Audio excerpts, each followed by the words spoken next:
जो गड़बड़ शुरू हुई 91 से शुरू हुई। कराची एयरपोर्ट का इफ्तिताह करते हुए नवाज शरीफ साहब ने ऐलान किया कि ओपन स्काई होगी।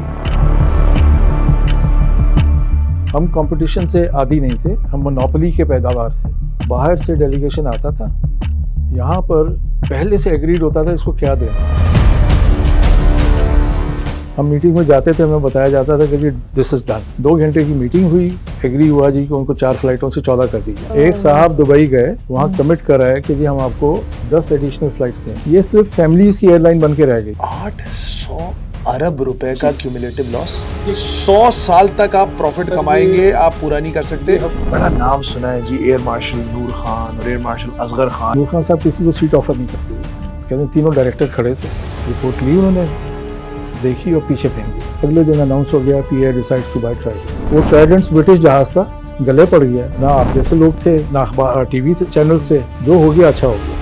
मेजबान जो होगी एयर होस्टेस, जब तक शादी नहीं करती या जब वो एक खास उम्र को पहुंच जाए, उसके बाद वो फ्लाइट सर्विस में नहीं रहेगी। सिंगापुर वाले इस बहुत स्ट्रिक्ट हैं। जब क्रू सेलेक्ट हो जाता है, उनको 6 साल के यूनिफॉर्म एक साथ इशू कर दिए जाते हैं। मकसद ये है कि आपने इस यूनिफॉर्म में रहना है, इसके अंदर अपने आप को समाना है। ठीक। बहुत सारे पैसेंजर्स ने ये रीज़न दिया कि we do not travel by PIA क्योंकि अल्कोहल सर्व नहीं होती, और ऑन टाइम डिपार्चर कराने के लिए हमने ये घपले किए। तो मैनेजमेंट का प्रेशर था। कोई लाइसेंस जाली नहीं थी, लाइसेंस जाली बनता ही नहीं है। और नुकसान इसमें सिर्फ और सिर्फ गल्फ एयरलाइंस का था। मैं समझता हूँ कि उन्होंने वो एहतजाज को स्पॉन्सर किया। इस टालपा माफिया, टालपा बहुत स्ट्रॉन्ग बॉडी है। पाकिस्तान में स्ट्रॉन्ग कौन होता है? जिसके पास पैसा हो। जो दूसरी तरफ लोग होते हैं, आपको पता है कौन होते हैं, तो उनके ताल्लुकात वहाँ होते हैं। गोल्फ कोर्स में कौन होता है सबको पता है। $15 मिलियन ऊपर पे किया, बिल्कुल, ये आपने देखा। बेहतर यही है कि इसको आज पाकिस्तान इंटरनेशनल एयरलाइंस तकरीबन 2 करोड़ रुपए घंटा के हिसाब से लॉस कर रही है। यह सूरत हाल कैसे बनी और क्या इस किस्म की हैमरेजिंग को रोकने का कोई तरीका है या फिर इसको बेचकर भाग जाना ही वाहिद सोल्यूशन है? इस बारे में बात करने के लिए हमने बहुत ही सीनियर और काबिल एक्स पीआईए ऑफिसर्स को अपने साथ बुलाया है। सबसे पहले मैं शुक्रिया अदा करूंगा इरशाद गनी साहब का, farmer director marketing and the president of the officers association. और मेरे साथ फिर हमारे फेवरेट मशहूद ताजवर साहब मौजूद हैं। ये हमें काफ़ी अरसे तक ये पीआर हेड करते थे पीआईए की, और मार्केटिंग में भी थे। लेकिन जब हम जर्नलिज्म में थे और न्यूज़ चैनल्स के लिए काम करते थे तो अक्सर मशहूद भाई का काम होता था हमें बताना कि पीआईए में सब सही चल रहा है। लेकिन आज हम इनसे पूछेंगे कि वाकईतन क्या हो रहा था और हालात कब और कैसे कैसे यहाँ तक ख़राब हुए। I will start with you first Irshad भाई जी। वो एक इकबाल का शेर है कि थे तो आबा वो तुम्हारे ही मगर तुम क्या हो, हाथ पर हाथ धरे मुंतज़िर फरदा हो। मैं 80s में पैदा हुआ, मैंने तो कभी कोई अच्छा वक्त नहीं देखा पीआईए का। लेकिन हम सुनते हैं कि जी वो Noor Khan, Asghar Khan, golden era, Pierre Cardin, sir John Amies, और जी we were the top airline of the world. Sir ये था नहीं था, हमें अब मुआशरती उलूम और पाकिस्तान स्टडीज़ की तरह कुछ उल्टा पुल्टा सिखा दिया गया, क्या हुआ है हमारे साथ? We were the emerging airline of the world, not the top airline. एक नई एयरलाइन थी, 54 में बनी है, तो 6 साल में 7 साल में दुनिया में टॉप पे नहीं आ सकते। लेकिन हम दुनिया की एयरलाइंस के बारे में जानते नहीं थे, हम सिर्फ अपनी सराउंडिंग्स के बारे में जानते थे। उन सराउंडिंग्स में हम अच्छे थे। जो आपने कहा कि जी आपने सुना है नूर खान साहब का और असगर खान साहब का, बिल्कुल सही सुना है। दे वर ग्रेट लीडर्स। उस ज़माने में कामयाबी की वजूहात उनकी लीडरशिप के अलावा ये थी कि हमारा कोई कंपटीशन नहीं था। गल्फ़ में कोई एयरलाइन नहीं थी। गल्फ़ एयर भी आके 70s में बनी है, एमिरेट्स 86 के बाद बनी है, इतिहाद 90s में बनी है, कतर एयरलाइन भी उसी दौर में आई है। तो ये सारे अगर नॉन एग्जिस्टेंट हों और स्टेट बैंक की तरफ से पाबंदी हो कि आपने ट्रैवल करना है तो सिर्फ पीआईए पे, और अगर किसी और एयरलाइन पे जाना है तो आपको इजाज़त चाहिए स्टेट बैंक की, एक फॉर्म पी इशू होता था, तो आज पीआईए उस मुकाम से भी ऊपर चली जाएगी। आप ये कह रहे थे कि हालात ही ऐसे थे कि उसमें वो अंधों में काना राजा वाली जो बात थी। जी जी बिल्कुल। What is the elephant in the room? Elephant in the room sir इसमें यह है कि आपके जो जहाज़ हैं जब तक कि ये नहीं उड़ेंगे, जब तक कि ये हवाओं में नहीं होंगे, आप कहाँ से अर्न करेंगे? जहाज क्यों नहीं उड़ रहे? जहाज इसलिए नहीं उड़ रहे कि आप उनकी मेंटेनेंस नहीं कर पा रहे, आपके पास पैसे नहीं है कि उनके आप वो मेंटेनेंस पे it's a cash flow problem. Yes, लेकिन कैश फ्लो प्रॉब्लम क्यों है? क्या हम इनफ कमाते नहीं है, या आमदनी 98 और खर्च रुपया है? ये वाली बात ठीक है क्या कि आपके जो है एक्सपेंसेस ज्यादा है ज्यादा और है। आपका रेवेन्यू कम है, so we spend more. We spend more. और उसमें सबसे बड़ा आपको हैमरेजिंग क्या नजर आती है? जो आप तो माशाल्लाह यू गाइस आर सीनियर, शायद भाई आपको क्या लगता है कि कहाँ हैमरेजिंग ऐसी है जो यार कतर वाले देखो इस जगह पे इतना खर्च करते हैं, लेकिन देखो हम लोगों ने क्या किया इस जगह? कौन सा एक कोई ऐसी एनॉमली है हमारे खर्चों में जो आपको लगता है यार ये है ना हमारा प्रॉब्लम? हम अक्सर स्टाफ के ऊपर बहुत बातें सुन चुके हैं कि यार पर प्लेन क्रू और उसका जो फी जहाज कितने लोग हैं, क्या आपको लगता है? पहले मैं आपको आपने जो आखिर में बात की फ़ी जहाज़ का एक जवाब दे दूं। हमारे यहाँ बहुत ज़्यादा लोग हैं फ़ी जहाज़। आज से 20 साल पहले हमारे पास 48 जहाज़ होते थे, आज 24 जहाज़ हैं। 24 में से 16 ऑपरेशनल हैं। तो जाहिर है लोग ज़्यादा हैं, जहाज़ कम है और फ़ी जहाज़ उनकी तादाद बहुत हो जाती है। एक तो ये वजह है। नंबर 2, हम हर काम इन हाउस करते हैं। एयरपोर्ट सर्विसेज या हैंडलिंग दुनिया भर में आउटसोर्स की जाती है। पाकिस्तान में ये फैसिलिटी नहीं थी, तो पीआईए ने अपना एयरपोर्ट हैंडलिंग का स्टाफ रखा, लोडर से लेके और काउंटर सुपरवाइज़र तक और जहाज़ के दरवाजे तक पीआईए का अपना आदमी खड़ा होता है। जबकि आप अगर दुबई जाएं तो वह दनाता का स्टाफ होता है। तो हमारे यहाँ जो शाहीन एयरपोर्ट सर्विसेज है ये क्या है? ये बाद में बनी, बहुत बाद में बनी, लेकिन अब पीआईए तो तो उन्हीं के पहले पास बन है। गई, अभी भी उनके पास नहीं, अभी भी नहीं है। पीआईए का अपनी है। ठीक है। हमने एक एक्सरसाइज की थी कि अगर हम सिर्फ एयरपोर्ट सर्विसेज हैंडलिंग का स्टाफ माइनस कर दें, 4000 आदमी तकरीबन पीआईए की स्ट्रेंथ से माइनस हो जाता है। हमें सिर्फ ये कब की सुपरवाइजर, वर्किंग है? ये वर्किंग है जी किरमानी साहब के ज़माने में थी, 2012 या 2008 में शायद। इस वक्त अच्छा, अगर मैं 2008 देखिए, मैं बार बार ये चाहूंगा कि हम थोड़ा सा अगर 2023 के हवाले से कि अभी कितने लोग हैं पीआईए में? 15,000 के करीब। 15,000 है। उसमें से ये जो आप एयरपोर्ट हैंडल अभी इस वक्त कितने होंगे आपके? तो मुझे आज की तादाद नहीं पता, 4,000 नहीं होगी, 3,000 होगी। मतलब almost 20% of the staff is अच्छा खासा है, जो कि उसके कोर फंक्शंस में नहीं है। कोर फंक्शंस में नहीं है। ठीक है। हम हीथ्रो जाते हैं, 10 फ्लाइटें जाती थी हमारी 777 की। हमारे जो रेगुलर एम्प्लॉई थे वहाँ पे एयरपोर्ट सर्विसेज के, वो 4 या 5 थे, क्योंकि वहाँ पे हैंडलिंग एजेंसी है। बिल्कुल ठीक है। ठीक है, वो काम करते हैं, तो हमें सिर्फ सुपरविजन के लिए आदमी चाहिए। लेकिन हमारी मुल्तान छोटे जहाज़ जाते हैं, इतनी ही फ़्लाइटें जाती हैं हफ्ते में, वहाँ 40-50 लोग हैं। कार्गो हैंडलिंग, उधर हमारे मार्जिन भी कम होंगे। हाँ जी, उधर हमारे मार्जिन भी कम है। तो हमें वो स्टाफ मजबूरी में रखना था, रखा है। फैसलाबाद दिन में 1 फ़्लाइट जाती थी, फिर 2 फ़्लाइटें हो गई, एक सुबह एक शाम। उन 2 फ़्लाइटों की वजह से हम 2 शिफ्टें ऑपरेट करते थे। वो सारा दिन बैठ के कैरम खेलते थे। क्या करें, वो टेबल टेनिस का काम ही भी नहीं अच्छे बन गए होंगे, काम ही कोई नहीं था।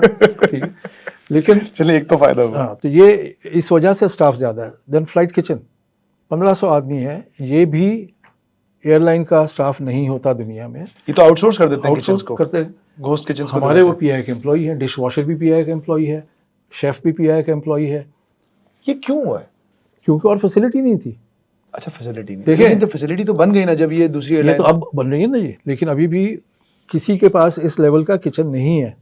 एक छोटा सा किचन है कराची एयरपोर्ट पे, जो स्विस पोर्ट का है या किसका है, इसके अलावा कोई किचन नहीं है। लेकिन ये जो एक वो एयरलाइन है, एयर सियाल आई है, या क्या कमाल का खाना खिलाते हैं। वो उनका अपना किचन है? नहीं, वो आउटसोर्स करते हैं। हम भी आउटसोर्स करते हैं। पेशावर में हम पर्ल कॉन्टिनेंटल से लेते थे, लाहौर में भी लेते हैं दूसरों से।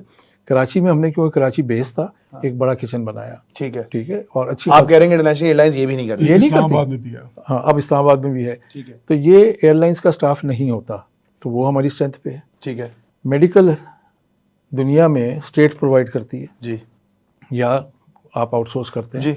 यहाँ पर पीआई का अपना मेडिकल डिवीज़न है। एक जनरल मैनेजर है, डॉक्टर्स हैं, स्टाफ है, क्लरिकल स्टाफ भी है, अपना नर्सेज भी हैं, और वो पूरे रिटायर्ड एम्प्लॉयज़ को, सर्विंग एम्प्लॉयज़ को और क्रू को कवर करते हैं।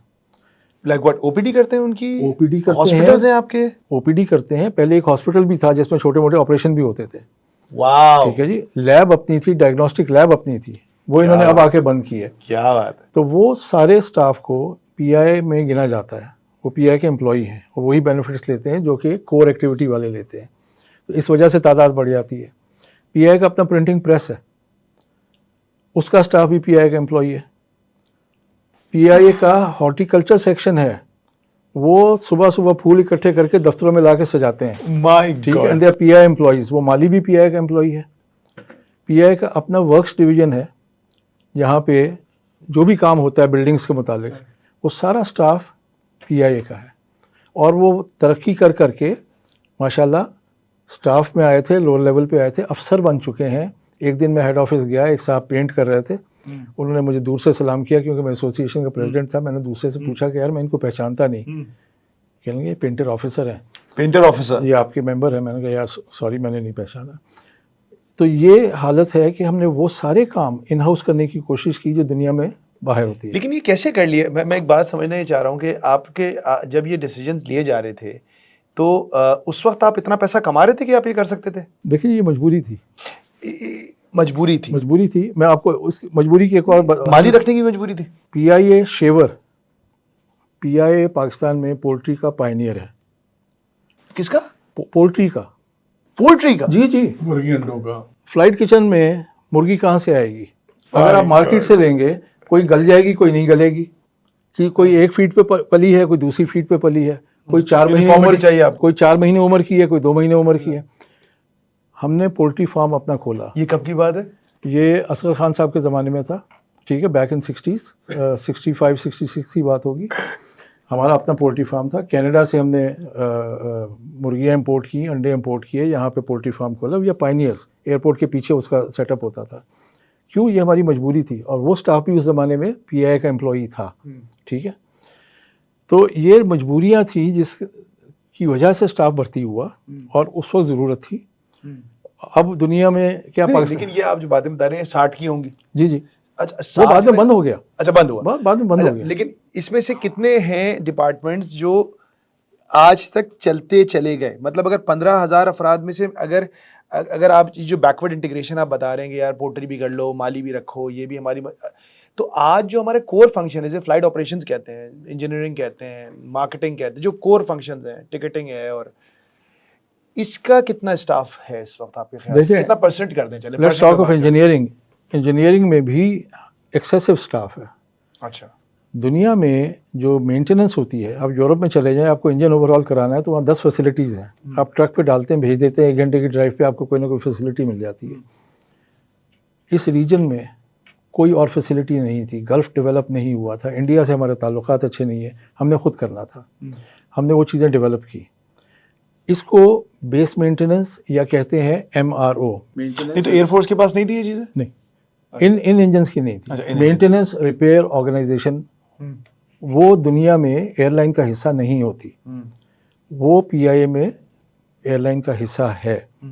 अगर उस स्टाफ को माइनस कर दिया जाए तो हमें सिर्फ वो इंजीनियर्स चाहिए जो जहाज़ को डिस्पैच करें, ब्लैक बॉक्सेस चेंज करें, ऑपरेशनल बनाएं, और जो अनसर्विसेबल आइटम है वो भेज दें दूसरी वर्कशॉप में भेज दें, वो एनालाइज करें। वो हमारा स्टाफ नहीं करेगा, आउटसोर्स्ड होगा, वो भी हम खुद करते हैं। क्या कोई एक ऐसा, अगर मुश्किल होगा मुझे पता है, और ये शायद नाइंसाफ़ी भी हो जाए बहुत सारे लोगों के साथ, लेकिन अगर मैं आपसे पूछूं शायद भी एक या कोई 2 ऐसे इंसिडेंट्स, वाटरशेड मोमेंट्स, जब आपने कहा यार ये गड़बड़ हो गई है बॉस, इधर से मामलात ख़राब हो गए? देखिए, जो गड़बड़ शुरू हुई 91 से शुरू हुई। ठीक है। कराची एयरपोर्ट का इफ्तिताह करते हुए नवाज शरीफ साहब ने ऐलान किया कि ओपन स्काई होगी फॉर कराची। ठीक है। ओपन स्काई से मुराद है कि दुनिया की कोई भी एयरलाइन जितनी मर्जी फ़्लाइट्स ऑपरेट करना चाहे, to Karachi and through Karachi वो ऑपरेट कर सकते हैं। दरवाज़ा खोल दिया आपने। वो हब बनाने के लिए उन्होंने कहा कि हब बन जाएगा। वो इंस्पायर्ड थे सिंगापुर से। बिल्कुल थे। और Singapore is a city state. वो सिटी स्टेट को चाहिए कि लोग आएँ और जाएँ, क्योंकि उन्होंने उसी से कमाना है। जबकि हमें लोगों को भेजना है, हमारी अपनी आबादी है जो रॉ मटेरियल। जी हाँ, यहाँ के लोग जाते, पाकिस्तान के लोग वाया कराची जाते थे। उस ज़माने में बाकी गेटवेज नहीं थे, तो सारे पहले कराची ट्रैवल करते थे और फिर यहाँ से आगे ट्रैवल करते थे। हमने वहाँ पे रास्ता खोल दिया, आप आएँ, जितना मर्जी पैसेंजर ले जाएं। हालांकि ये हमेशा बायलैटरल एग्रीमेंट्स में एग्री किया जाता है कि आप कितने ले जा सकते हैं, हम कितने ले जा सकते हैं। हमने कहा नहीं, कोई नहीं जी, क्योंकि ये इसके फाइनेंशियल गेन्स हैं, फाइनेंशियल लॉसेस हैं, उनको वे करके वो कहते हैं कि ठीक है जी, इतने पैसेंजर्स की मूवमेंट है साल में। दुबई ओपन स्काई है इस वक्त? दुबई तो ओपन स्काई है, ठीक है जी, क्यों? दिल्ली, बम्बई नहीं है। नहीं। ये ओपन स्काई के जो प्रोमोटर्स हैं वो Singapore, Hong Kong, Dubai, Abu Dhabi, Qatar, ये ज़्यादातर सिटी स्टेट्स हैं। उनको चाहिए कि उनका शहर उस वक्त डेवलप होगा जब वहाँ की मूवमेंट होगी पैसेंजर्स की।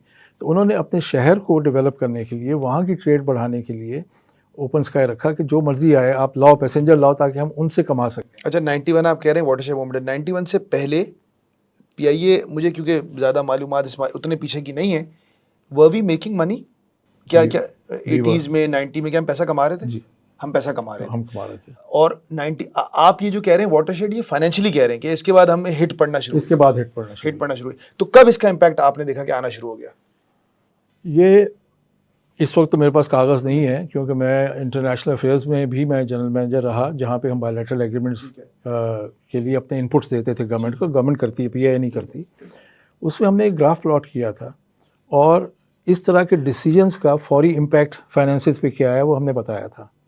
और वो बिल्कुल कोइंसाइड कर रहा था कि जी 91 के बाद अगले 4 साल ये इम्पैक्ट आया, उसके बाद जब हमने इस्लामाबाद, रावलपिंडी वो भी खोल दिए, उसके बाद फर्दर इम्पैक्ट आया, जब हमने कुछ फर्दर उनको राइट्स दिए तो उसके बाद ये इम्पैक्ट आया। वो सारा प्लॉटेड है कहीं, ठीक। तो इम्पैक्ट आता है ऐसे डिसीजंस का, वो आया। गलती ये थी कि एक तो वो काम गलत हुआ, दूसरा ये कि we were not mentally prepared to face it. हम कंपटीशन से आदी नहीं थे, हम मोनोपोली के पैदावार थे। और उस मोनोपोली हम में बिल्कुल तैयार ही नहीं थे, उस किस्म तैयार ही नहीं थे। हमारे जो लोग हैं, जो मैनेजर्स थे, वो अपने आप को कमिश्नर से कम नहीं समझते थे। अच्छा, क्योंकि वो शहर में वो एक लाट साहब वो बैठे हैं, एक कमिश्नर बैठा है, किसी को सीट चाहिए तो उनको अप्रोच करेगा, एजेंट्स उनके बाहर लाइन लगा के बैठे हुए हैं। सच अ ठीक टेरिबल है, थिंग। तो वी वर ब्यूरोक्रेट्स, लेकिन थोड़े से शेडी ब्यूरोक्रेट्स, क्योंकि वो असली वो थे, लेकिन हम थे। और उसकी वजह से हम इस काम के लिए तैयार नहीं थे कि जब मुकाबला आएगा तो हम उसको कैसे तो हमने कैसे रिएक्ट किया? आप तो बैठे हुए थे ना उस वक्त, you were in office position, क्या हुआ? आपको अचानक आप लोगों ने आपस में बातचीत करना शुरू की, यार ये क्या हो रहा है, ये तो कुछ गड़बड़ हो गई है। तो क्या रिएक्शन था पीआईए की मैनेजमेंट का, क्या रिएक्शन सोई हुई थी? और जब एक नवाज लफ्ज़- शरीफ ने ये ऐलान किया तो क्या पीआईए को कॉन्फिडेंस में लिया था? पीआईए से इनपुट्स मांगे गए थे, वो मांगते हैं, नहीं सॉरी, अनाउंस करते वक्त नहीं मांगे गए, उसके बाद पीआईए ने इसको रेजिस्ट किया गया। ठीक है, ऐलान कर दिया, फिर हाँ, मांगे। ऐलान कर दिया। जो जिनको How can resist, they do that? बादशाह है जी, हुकूमत है, हम तो एक कारिंदे हैं। तो उन्होंने कर दिया, लेकिन अच्छी बात ये थी कि साल 1.5 साल के बाद उसका एहसास हो गया और वो ओपन स्काई पॉलिसी विड्रॉ कर ली गई। अच्छा, उस 1 साल 1.5 साल में एमिरेट्स या दुबई के साथ हमारा एग्रीमेंट इन राइटिंग हो गया ओपन स्काई का, जो एक यूनिलैटरल अनाउंस था, अब वो पार्ट ऑफ एग्रीमेंट बन गया। ठीक है। इन्होंने विड्रॉ तो कर ली, लेकिन बहुत से लोगों का इंटरेस्ट होता है, बाहर से लोग उनको अप्रोच करते हैं, कोई मिनिस्टर है, कोई सीए में है, कोई। उन्होंने कहा जी हमारी लिबरल अप्रोच होगी। अब ओपन स्काई का लफ्ज़ ओपन स्काई का लफ्ज़ हट गया। उस लिबरल अप्रोच में फिर हमने बंदर बांट शुरू कर दी। अच्छा, अब बेनजीर आ चुकी होंगी, 94 93 हो गया, बेनजीर आई, नवाज शरीफ ये आया, चल रहा है, नवाज शरीफ लेकिन सबकी पॉलिसी यही है, यही रही, लिबरल। लिबरल। इसको हमने थोड़ी सी ब्रेक लगाई मुशर्रफ साहब के ज़माने में, ठीक है। एक प्रेजेंटेशन दी, उसको बैड इम्पैक्ट्स जो थे वो बताए, उस पर उन्होंने एक डायरेक्टिव निकाला कि आइंदा से इसको कंट्रोल किया जाए। ठीक है। उससे पहले ये 2002-03 की बात होगी, उससे पहले लूट मची हुई थी, बाहर से डेलीगेशन आता था, यहाँ पर पहले से एग्रीड होता था इसको क्या देना है। हम मीटिंग में जाते थे, हमें बताया जाता था कि जी this is done. Government agreement government करती है, ठीक है, वजारत बताती थी। और गवर्नमेंट को एडवाइस कौन करता है? Pakistan civil aviation authority, Aminullah साहब होते थे। 2 घंटे की मीटिंग हुई, एग्री हुआ जी कि उनको 4 फ्लाइटों से 14 कर दी जाए। ये तो बड़ा एक ओपन, मतलब अगर एक चीज़ बगैर प्रोसेस को फॉलो किए हुए की जा रही है तो इसमें तो ये भी इम्कान है, मतलब मैं इल्ज़ाम नहीं लगा रहा, लेकिन ये इम्कान है ना कि मैंने इससे फ़ायदा उठाया हो। आपने सही, बिल्कुल डेफिनेटली बिल्कुल आपकी बिल्कुल सोच सही है। क्योंकि कमर्शियल इंटरेस्ट फ़ायदा हो रहा है ना। मशहूद भाई मेरे पास आए, मशहूद भाई ने मुझे बोला फरहान यार ज़रा मुझे ना ये एयरलाइन ऑपरेट करनी है, मुझे करने दो। और मशहूद भाई का बिजनेस इंटरेस्ट है, वो he will be making money out of it. तो मैं क्यों उनको फायदा पहुंचा रहा हूँ? फरहान साहब इसलिए तो यही है ना कि आप सुनते हैं कि जी हमारे फलाने जो हुक्मरान है उनके फलाने जो है मुल्क के हुक्मरानों से बड़े अच्छे ताल्लुकात हैं। एक साहब दुबई गए, वहाँ कमिट करा है कि जी हम आपको 10 एडिशनल फ्लाइट्स देंगे, कमिट करा है। यहाँ आके डॉक्यूमेंट बना, वजह क्या थी? ये 90s की बात कर रहे हैं आप? ये मैं 2000 इस सेंचुरी की बात कर रहा हूँ, 2003-4 की, ठीक है। वजह क्या थी कि मिनिस्टर साहब ने कहा जी कि मेरे इलाके में आप एक हॉस्पिटल बना दें, एक स्कूल बना दें। इसके अलावा क्या डीलिंग थी मैं नहीं कह सकता, ना मुझे पता है। लेकिन मैं ये इल्ज़ाम तो नहीं लगा लेकिन इरशाद भाई आपकी बातें सुन के तो लग रहा है कि ये जो हमें ग्लोरी डेज का हम अखबारों में पुराने आर्टिकल, ये होक्स था। मतलब हम कभी ग्लोरी तो तब होती कि जब हम लड़े होते और जीते होते। मतलब हम तो लड़े कभी थे ही नहीं, हम ही खेल रहे थे, हम ही जीत रहे थे। जी। तो जैसे ही कोई और खिलाड़ी आए तो हम तो कोलैप्स कर गए। एग्जैक्टली। तो कोई ग्लोरी डेज थे ही नहीं। exactly. ये तो आप हार्ट ब्रेक मोमेंट है पाकिस्तानियों के लिए। आपने मकसद समराइज कर दिया है कि हम अकेले जब तक खेल रहे थे हम बहुत खुश थे और हम चैंपियन थे, ठीक है। अकेला दौड़ा था और फर्स्ट आ रहा था। फर्स्ट आ रहा था। जब मुकाबला आया हाथ पांव फूल गए। मेरे ख्याल से मशहूद भाई कुछ कहना चाह रहे हैं। नहीं, इसमें इरशाद साहब अगर याद हो, मेरे ख्याल आखिरी जो प्रॉफिट पीआईए ने कमाया है आफ्टर टैक्स वो शायद 2002 या 3 का था, 3 या 4 का। उसके बाद फिर ब्रेक इवन आ जाता है और 2008 के बाद जो है वो continuously then there is no क्या कहते हैं लुकिंग बैक, यानी टुवर्ड्स प्रॉफिट। तो अब चूंकि हमने यही बात कर रहे हैं कि भाई वो इसको कैसे यानी रोका जाए या कैसे किया जाए, जिस तरह की वो बात हो रही है। अब मेरे ख्याल में जो ज़रूरत है इस अमर की वो ये है कि जब भी कोई नई गवर्नमेंट आती है तो सबसे पहले शोर क्या मचता है? प्राइवेटाइजेशन करो, रूजवेल्ट बेच दो, ये कर दो, वो कर दो।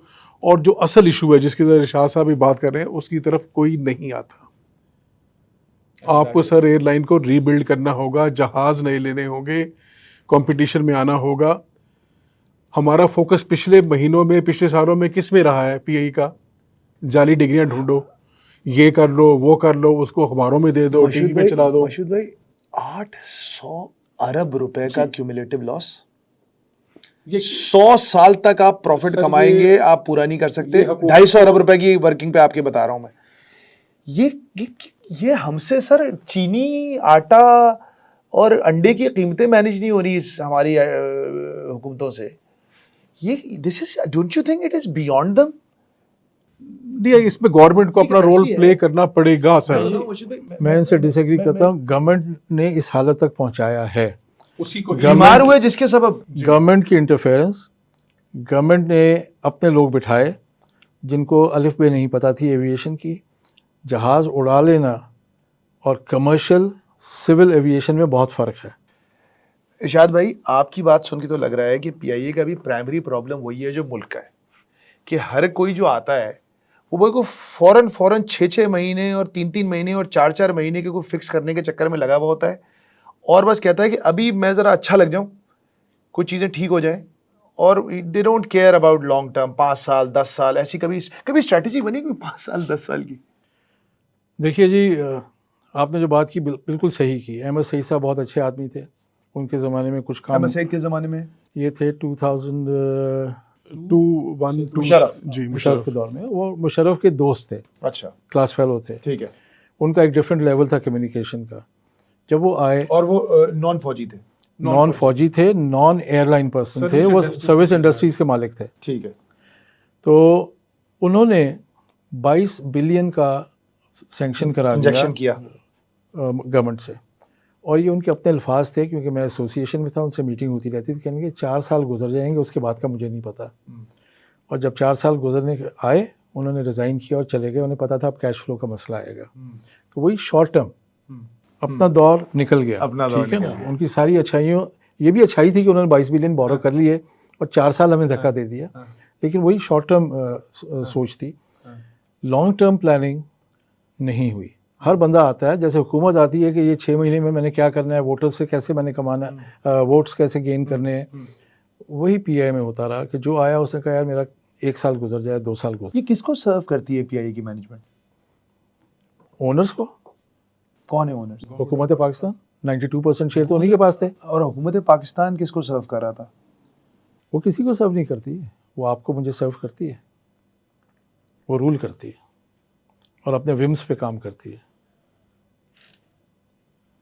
सो they never kept the interest, क्योंकि मैं अभी आपको इंटरव्यू से पहले मेरी बात हो रही थी कि मेरा एक एक्सपीरियंस हुआ रिसेंटली लॉन्ग हॉल फ्लाइट का कराची से। तो यार for me to be able to fly directly sitting at Karachi and getting off at the other end, it was lovely. तो ये कितनी बड़ी नेमत होती है। हम में तो बहुत सारे पाकिस्तानियों को तो अब इसका पता ही नहीं है कि कैसे हम डायरेक्ट बैठ के फ्रांस जाते हैं, इंग्लैंड जाते हैं या कहीं जाते हैं। हम तो 3-4 ही जगह बच गई ना हमारे पास, अमेरिका चले जाते हैं।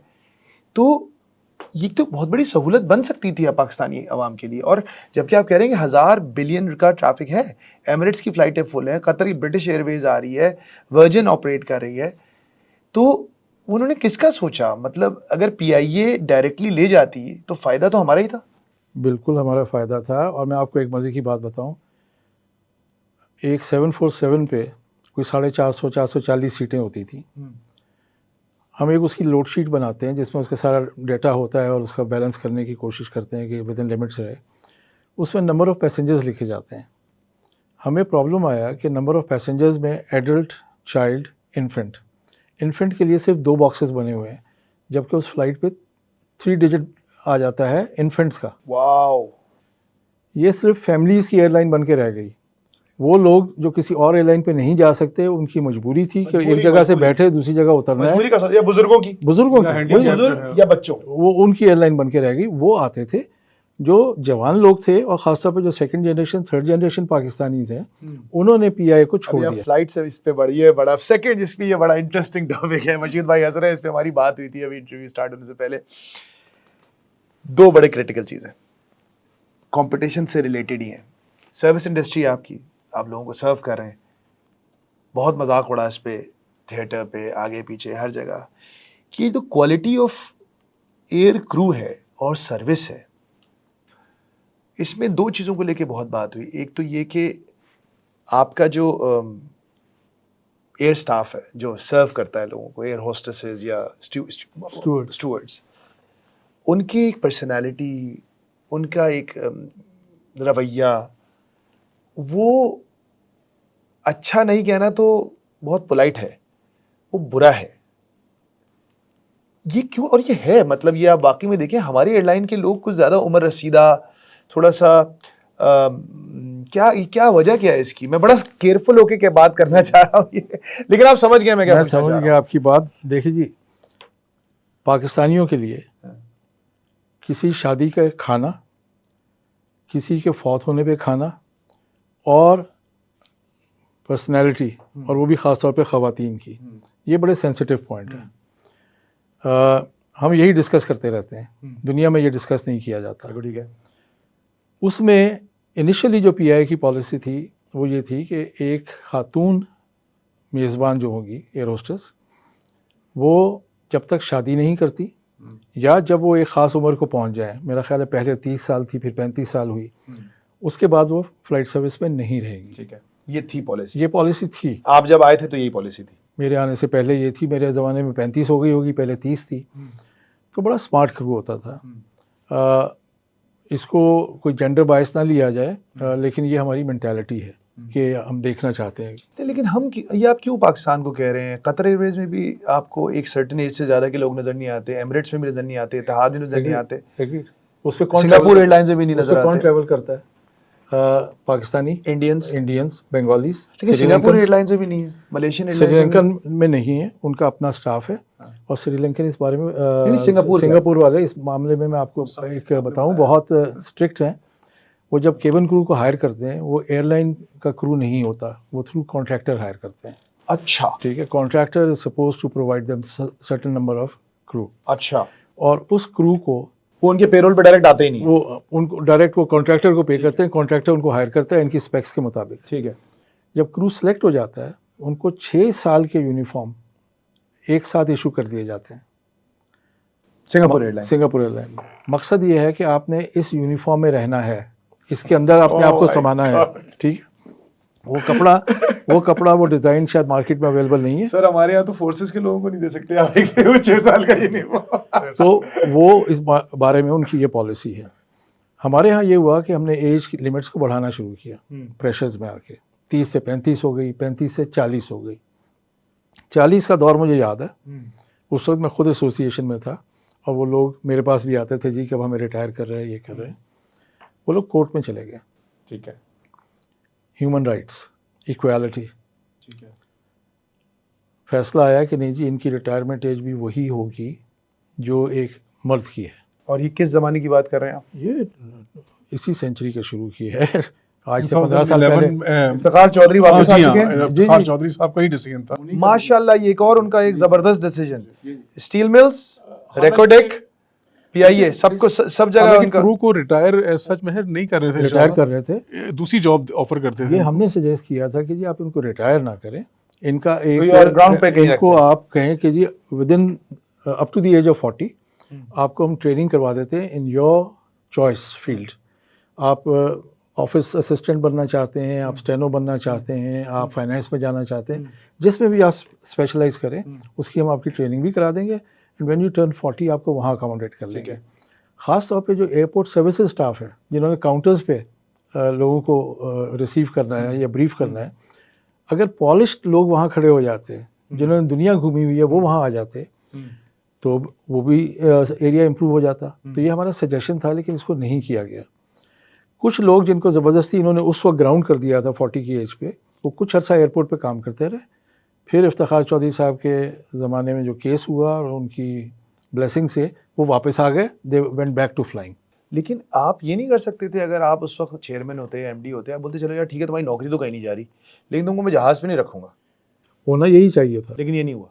या उस ऑर्डर में ये भी था कि ये वही काम करेंगे जो कर रहे हैं, वही जी। आप you can not retire them and they will continue in their हाँ, क्योंकि अगर जब मेल क्रू को आप 60 तक इजाज़त दे रहे हैं तो फीमेल को भी देनी होगी। फीमेल को भी देनी होगी। अब ये तो इक्वालिटी की बात है ना। बिल्कुल ठीक है। तो इस पे किया उन्होंने, या तो आप मेल क्रू को भी कहते हैं जी कि आपकी भी ये फिटनेस के स्टैंडर्ड्स हैं, आपकी भी ये एज लिमिट है, आपको भी हम ग्राउंड जॉब पे अकोमोडेट उनको नहीं करेंगे। करते थे। तो ये कानूनी पहलू था जिस पे वो जीत अच्छा, गए। एक चीज बड़ी इंपॉर्टेंट इस वक्त ये समझना है कि ये जो भी रेगुलेशन है, ये बकिया एयरलाइंस में अभी भी इस पे अमल होता है?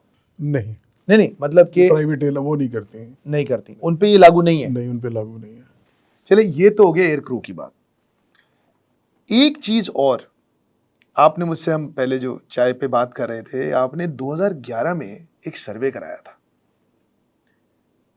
और आपको एक कस्टमर फीडबैक मिला था जो बहुत ही इंटरेस्टिंग इंसाइट होगी आज हमारे पाकिस्तानियों के लिए। वो शेयर करें जरा हमारे व्यूअर्स के साथ। हमारे पास इंटर्नीज आते थे जो MBA कर रहे होते थे। वो लॉट आया तो हमने उनको 3 ग्रुप्स में डिवाइड किया, कराची, लाहौर, इस्लामाबाद, और शिफ्ट वाइज किया। 24 आवर्स कवरेज उनसे करवाई। उनसे हमने कहा जी आप एक सर्वे करें, पैसेंजर्स का फीडबैक लें। आमतौर पे सर्वे होता है 10% का, 5% का। हमने 100% टारगेट रखा कि हर पैसेंजर जो चेक इन होने के बाद इमिग्रेशन से आगे जाएगा हम उसको इंटरसेप्ट करेंगे। कुछ मिस हो गए होंगे, तो 95 to 98% पैसेंजर्स को हमने, और ये इंटरनेशनल फ्लाइट के पैसेंजर, इंटरनेशनल फ़्लाइट के जो इमिग्रेशन से निकल के जा रहे थे, उनको सवालात दिए। इंडिपेंडेंट वो बच्चों ने किए जो यूनिवर्सिटीज़ के थे। क्वेश्चन हमने बनाया था, सिविल एविएशन को पता था, उनसे हमने परमिशन ली, उनके कार्ड्स बनवाए, उनमें से जवाब क्या है। हमारा कंसर्न ये था कि जी ये दूसरी एयरलाइन से क्यों जा रहे हैं, इनमें से कौन कौन दूसरी एयरलाइन से जा रहा है, उसकी वजूहात क्या हैं। अच्छा, वो सिर्फ पीआई के पैसेंजर नहीं थे? नहीं, सारे। ओ माय गॉड, आपने 6 हफ्ते के लिए पाकिस्तान से इंटरनेशनल फ्लाई करने वाले 95% पैसेंजर्स को टच किया? जी बिल्कुल, कराची, लाहौर, इस्लामाबाद एयरपोर्ट, मैसिव सर्वे। मैसिव सर्वे।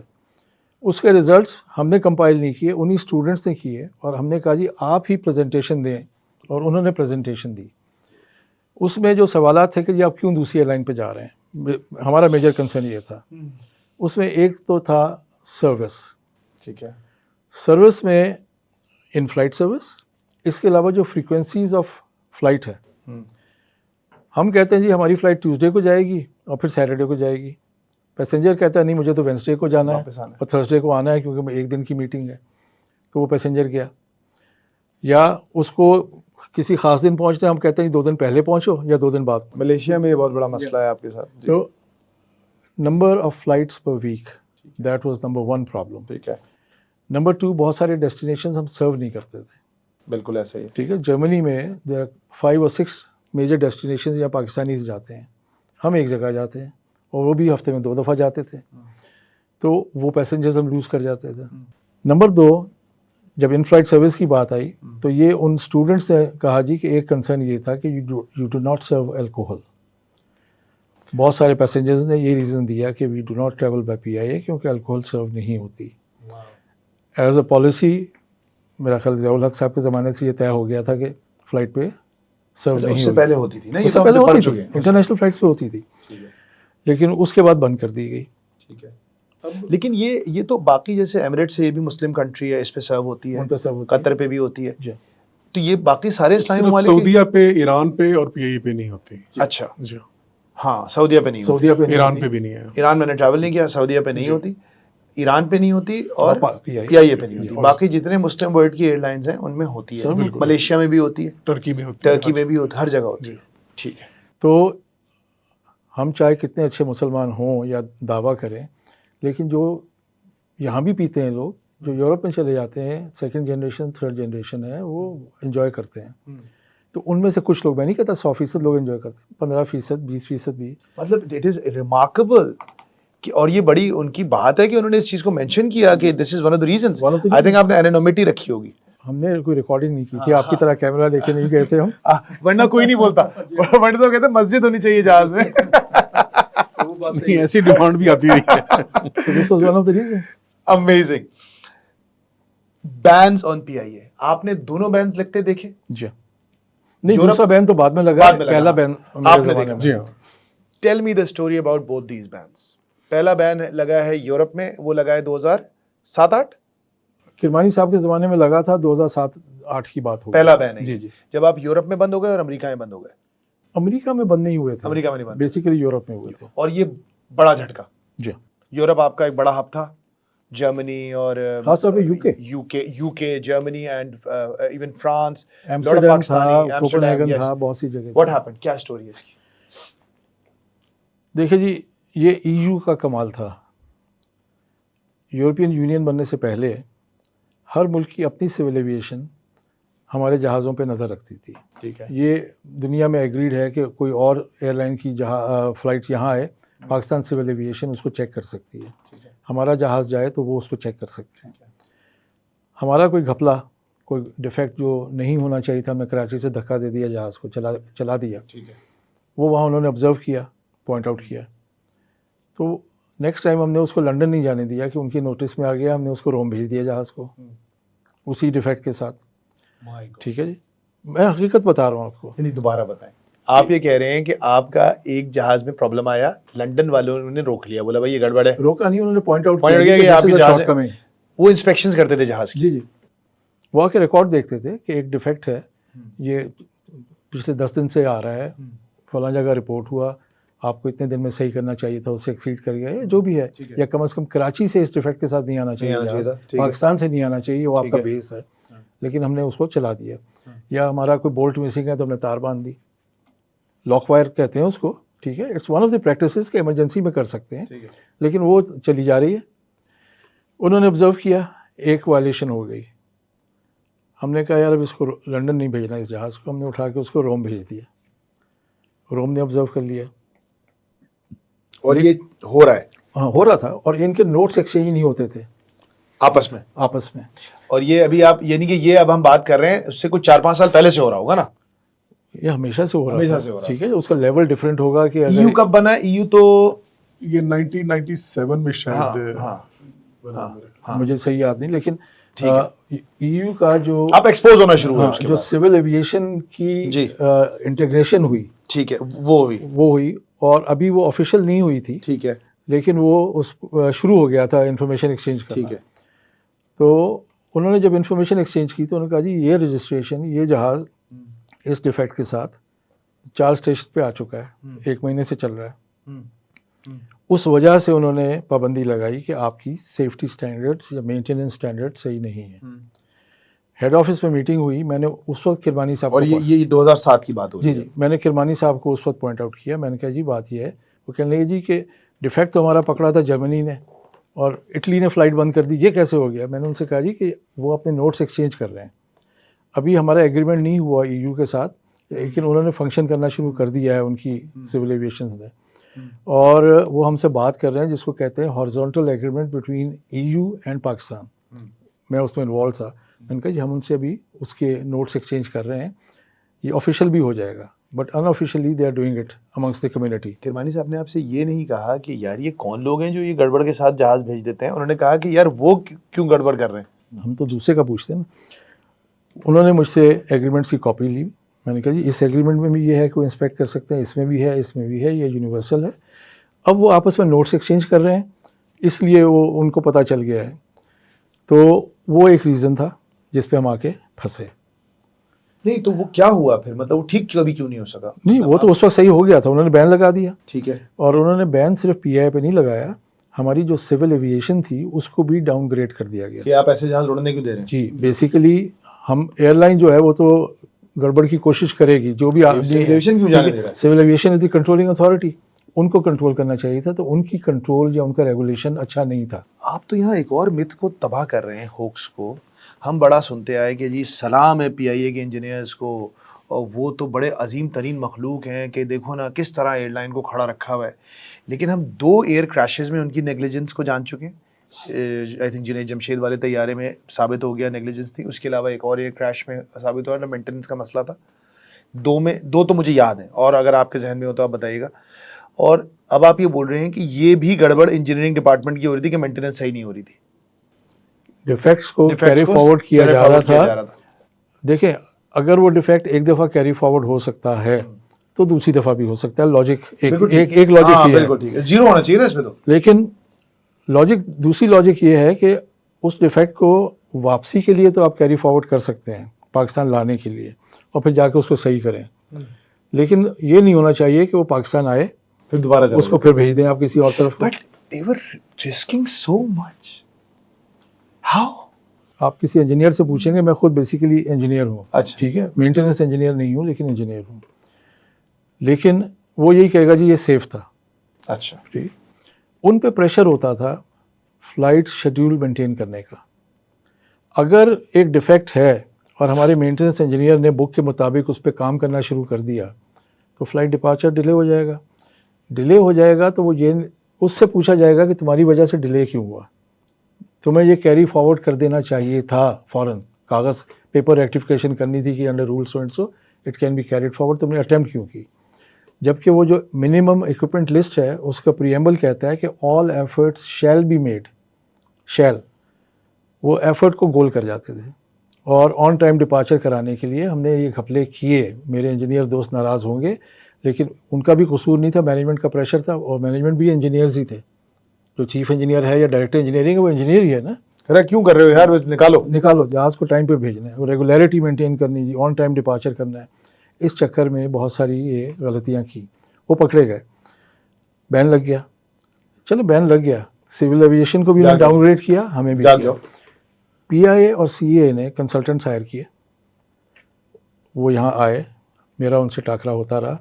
3 आदमी आए थे, उन्होंने जो पेपर वर्क मिसिंग था वो हमसे मुकम्मल कराया कि जी आपने ये काम तो किया, इसका रिकॉर्ड नहीं है। ये बहुत बड़ा मसला है हमारे मुल्क का, पेपर वर्क नहीं करते हम। तो वो जब हमने काम कर लिया तो सिविल एविएशन भी वापस अपग्रेड कर दी गई और PIA को भी क्लियरेंस मिल गई। ठीक है। इस दफ़ा जो पाबंदी लगी है वो भी ऐसी ही वजूहात की वजह से लगी है, लेकिन अब इसको 3 साल से ऊपर हो गए, उसको सही लेवल पे हैंडल नहीं किया गया।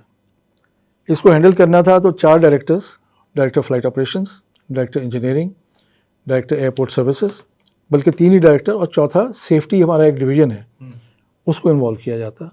उनकी अभी जो ये पाबंदी लगी है ये फ्लाइट सेफ्टी की वजह से लगी है, वो पायलट्स वाले इशू? ना, एक सेकंड जी, ये issue was already being discuss कि आपकी मॉनिटरिंग सही नहीं है, आपकी करेक्टिव एक्शंस नहीं हो रहे। It was under discussion.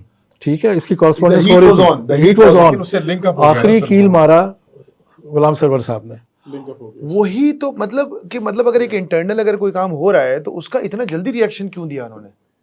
कोई सियासी मसला था। अच्छा। आप एंड रिजल्ट देखें कि कितने उन्होंने 200 कुछ पायलट्स कह दिए थे, हाँ आखिर में 20 या 22 निकले। का कुछ घपला निकला। हाँ। ठीक, उन्होंने इतना इसको बढ़ा चढ़ा के पेश किया कि दुनिया भर में। but wasn't he getting his reports from PIA itself? Sir ये आप सिविल तो- एविएशन ने भी दी थी, और इसमें जैसा इन्होंने कहा है कि और पॉलिटिकल इशू भी हो सकता है।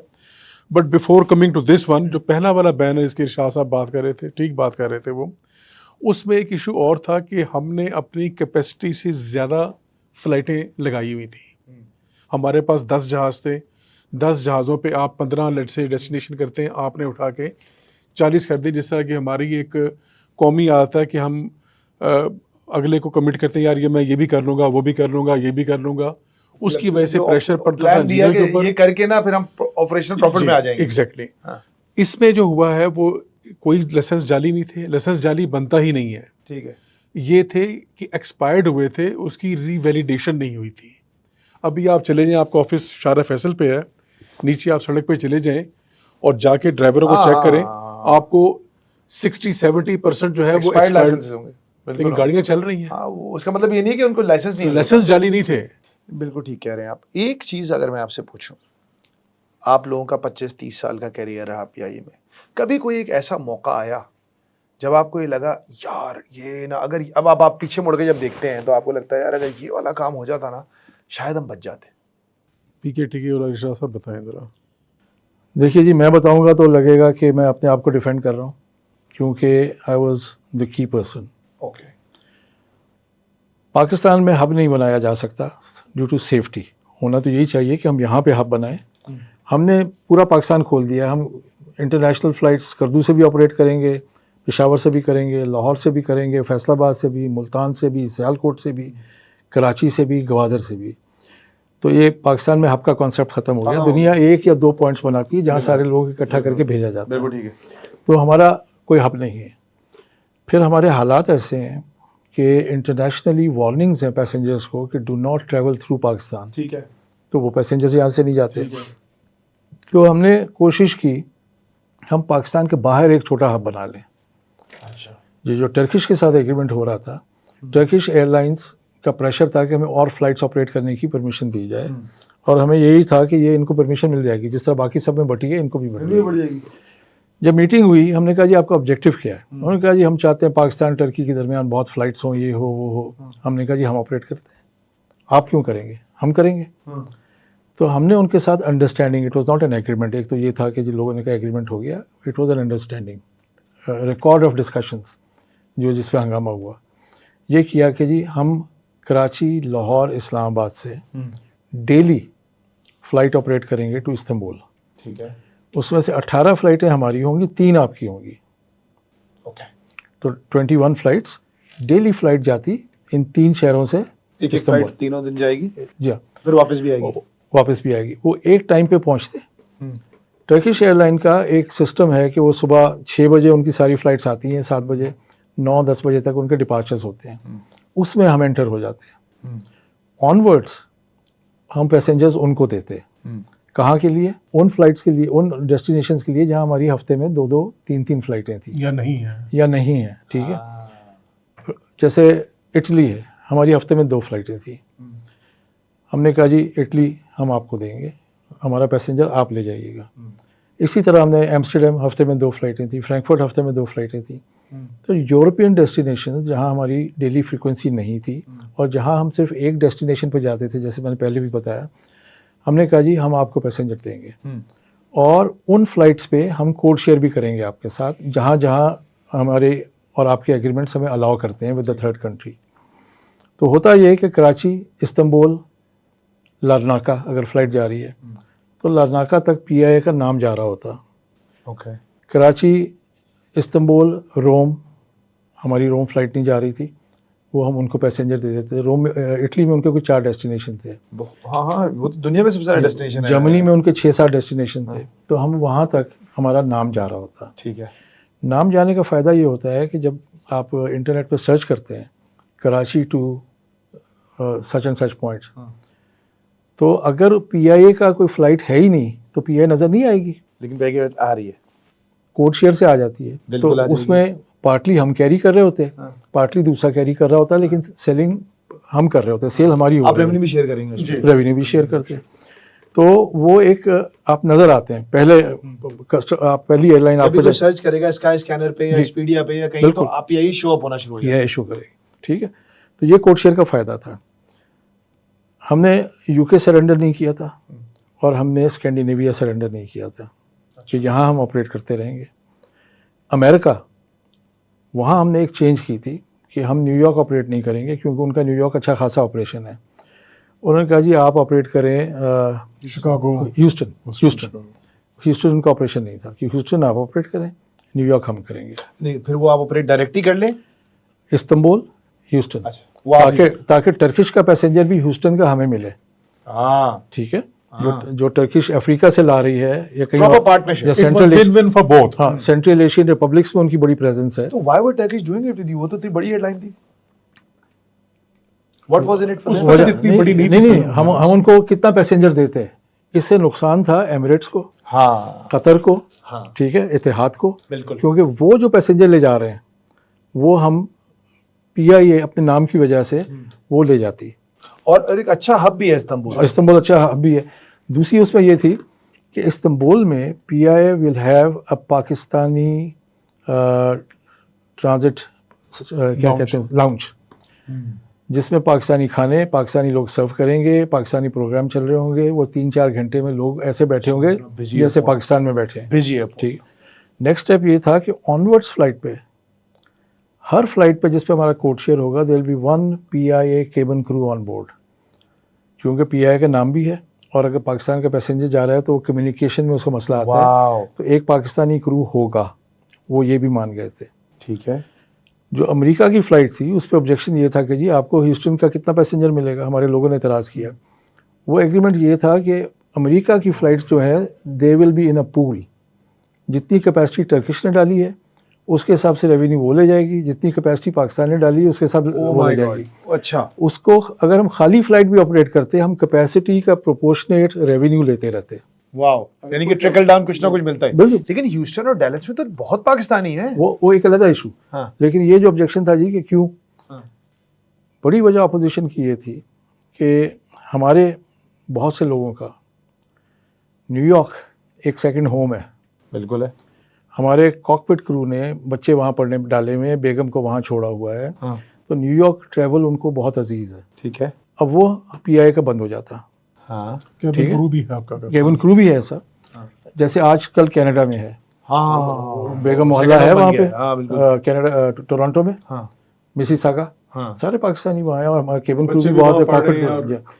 तो वो एक कन्वीनियंस ख़त्म हो जाती। हालांकि तो अच्छा, ठीक है। हालांकि टर्किश एयरलाइन से से जाते आप? जाते, हम यहाँ से इस्तांबुल ले जाते आपको, आगे टर्किश एयरलाइन पे as a stand by passenger जाते, या जो भी एग्रीमेंट होता।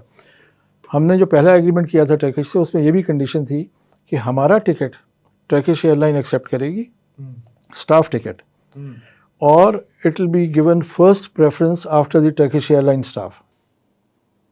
वाओ, वो किसी और एयरलाइन को भी तो हाँ, के साथ उनकी तो है ना code share अरेंजमेंट बहुत सारे के साथ होंगे। कोड शेयर के अलावा एम्प्लॉय ट्रैवल जो है बिल्कुल। वो हर एयरलाइन दूसरे को एक्सेप्ट करती है, ठीक है। तो we would get preference over all other airlines on that stand by मैं तो ये टिकट। समझ नहीं पा रहा वो टर्किश वाले ये मान क्यों रहे थे आपकी बातें? सो उनको इतना पैसेंजर हम देते और वो हमें क्या देते रिटर्न में, उन्होंने कहा जी कि हम अपने यहाँ फार ईस्ट का ऑपरेशन जो है वो आपको देते हैं, अच्छा, वो उनका हम इधर इंटरेस्टेड नहीं वो है। इधर इंटरेस्टेड नहीं है। टोक्यो, उन्होंने कहा जी हम अपनी फ़्लाइट बंद कर देंगे, आप ले जाएं।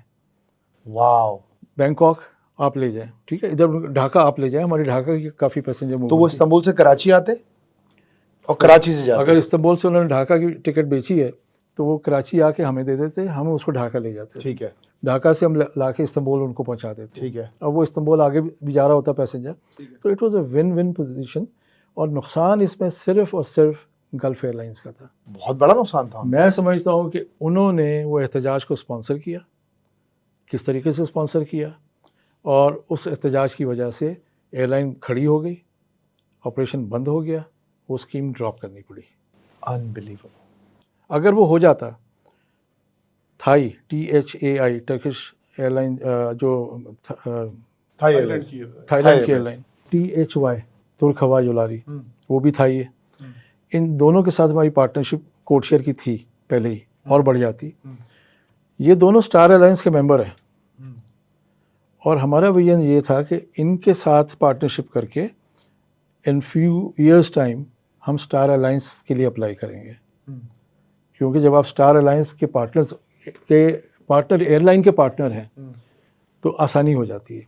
इसका मतलब है कि टर्किश भी हमें एक्सेप्ट कर रही है, वो भी एक्सेप्ट कर रहे हैं, बीच में एक गैप है फॉर स्टार अलायंस, हम वो लिंक कर देते हैं और हम आगे फिर चाइना और ये डोमेस्टिक सेक्टर, बहुत पैसेंजर है हमारे पास, उसको भी उसी। बट यू थिंक कि if that would have happened, आपके हालात बहुत बेहतर हो होते, जाते हैं, बहुत डिफरेंट होते हैं। तो फिर बात तो फिर वही घूम फिर के आ गई ना सर, कि ये चंद अफसरान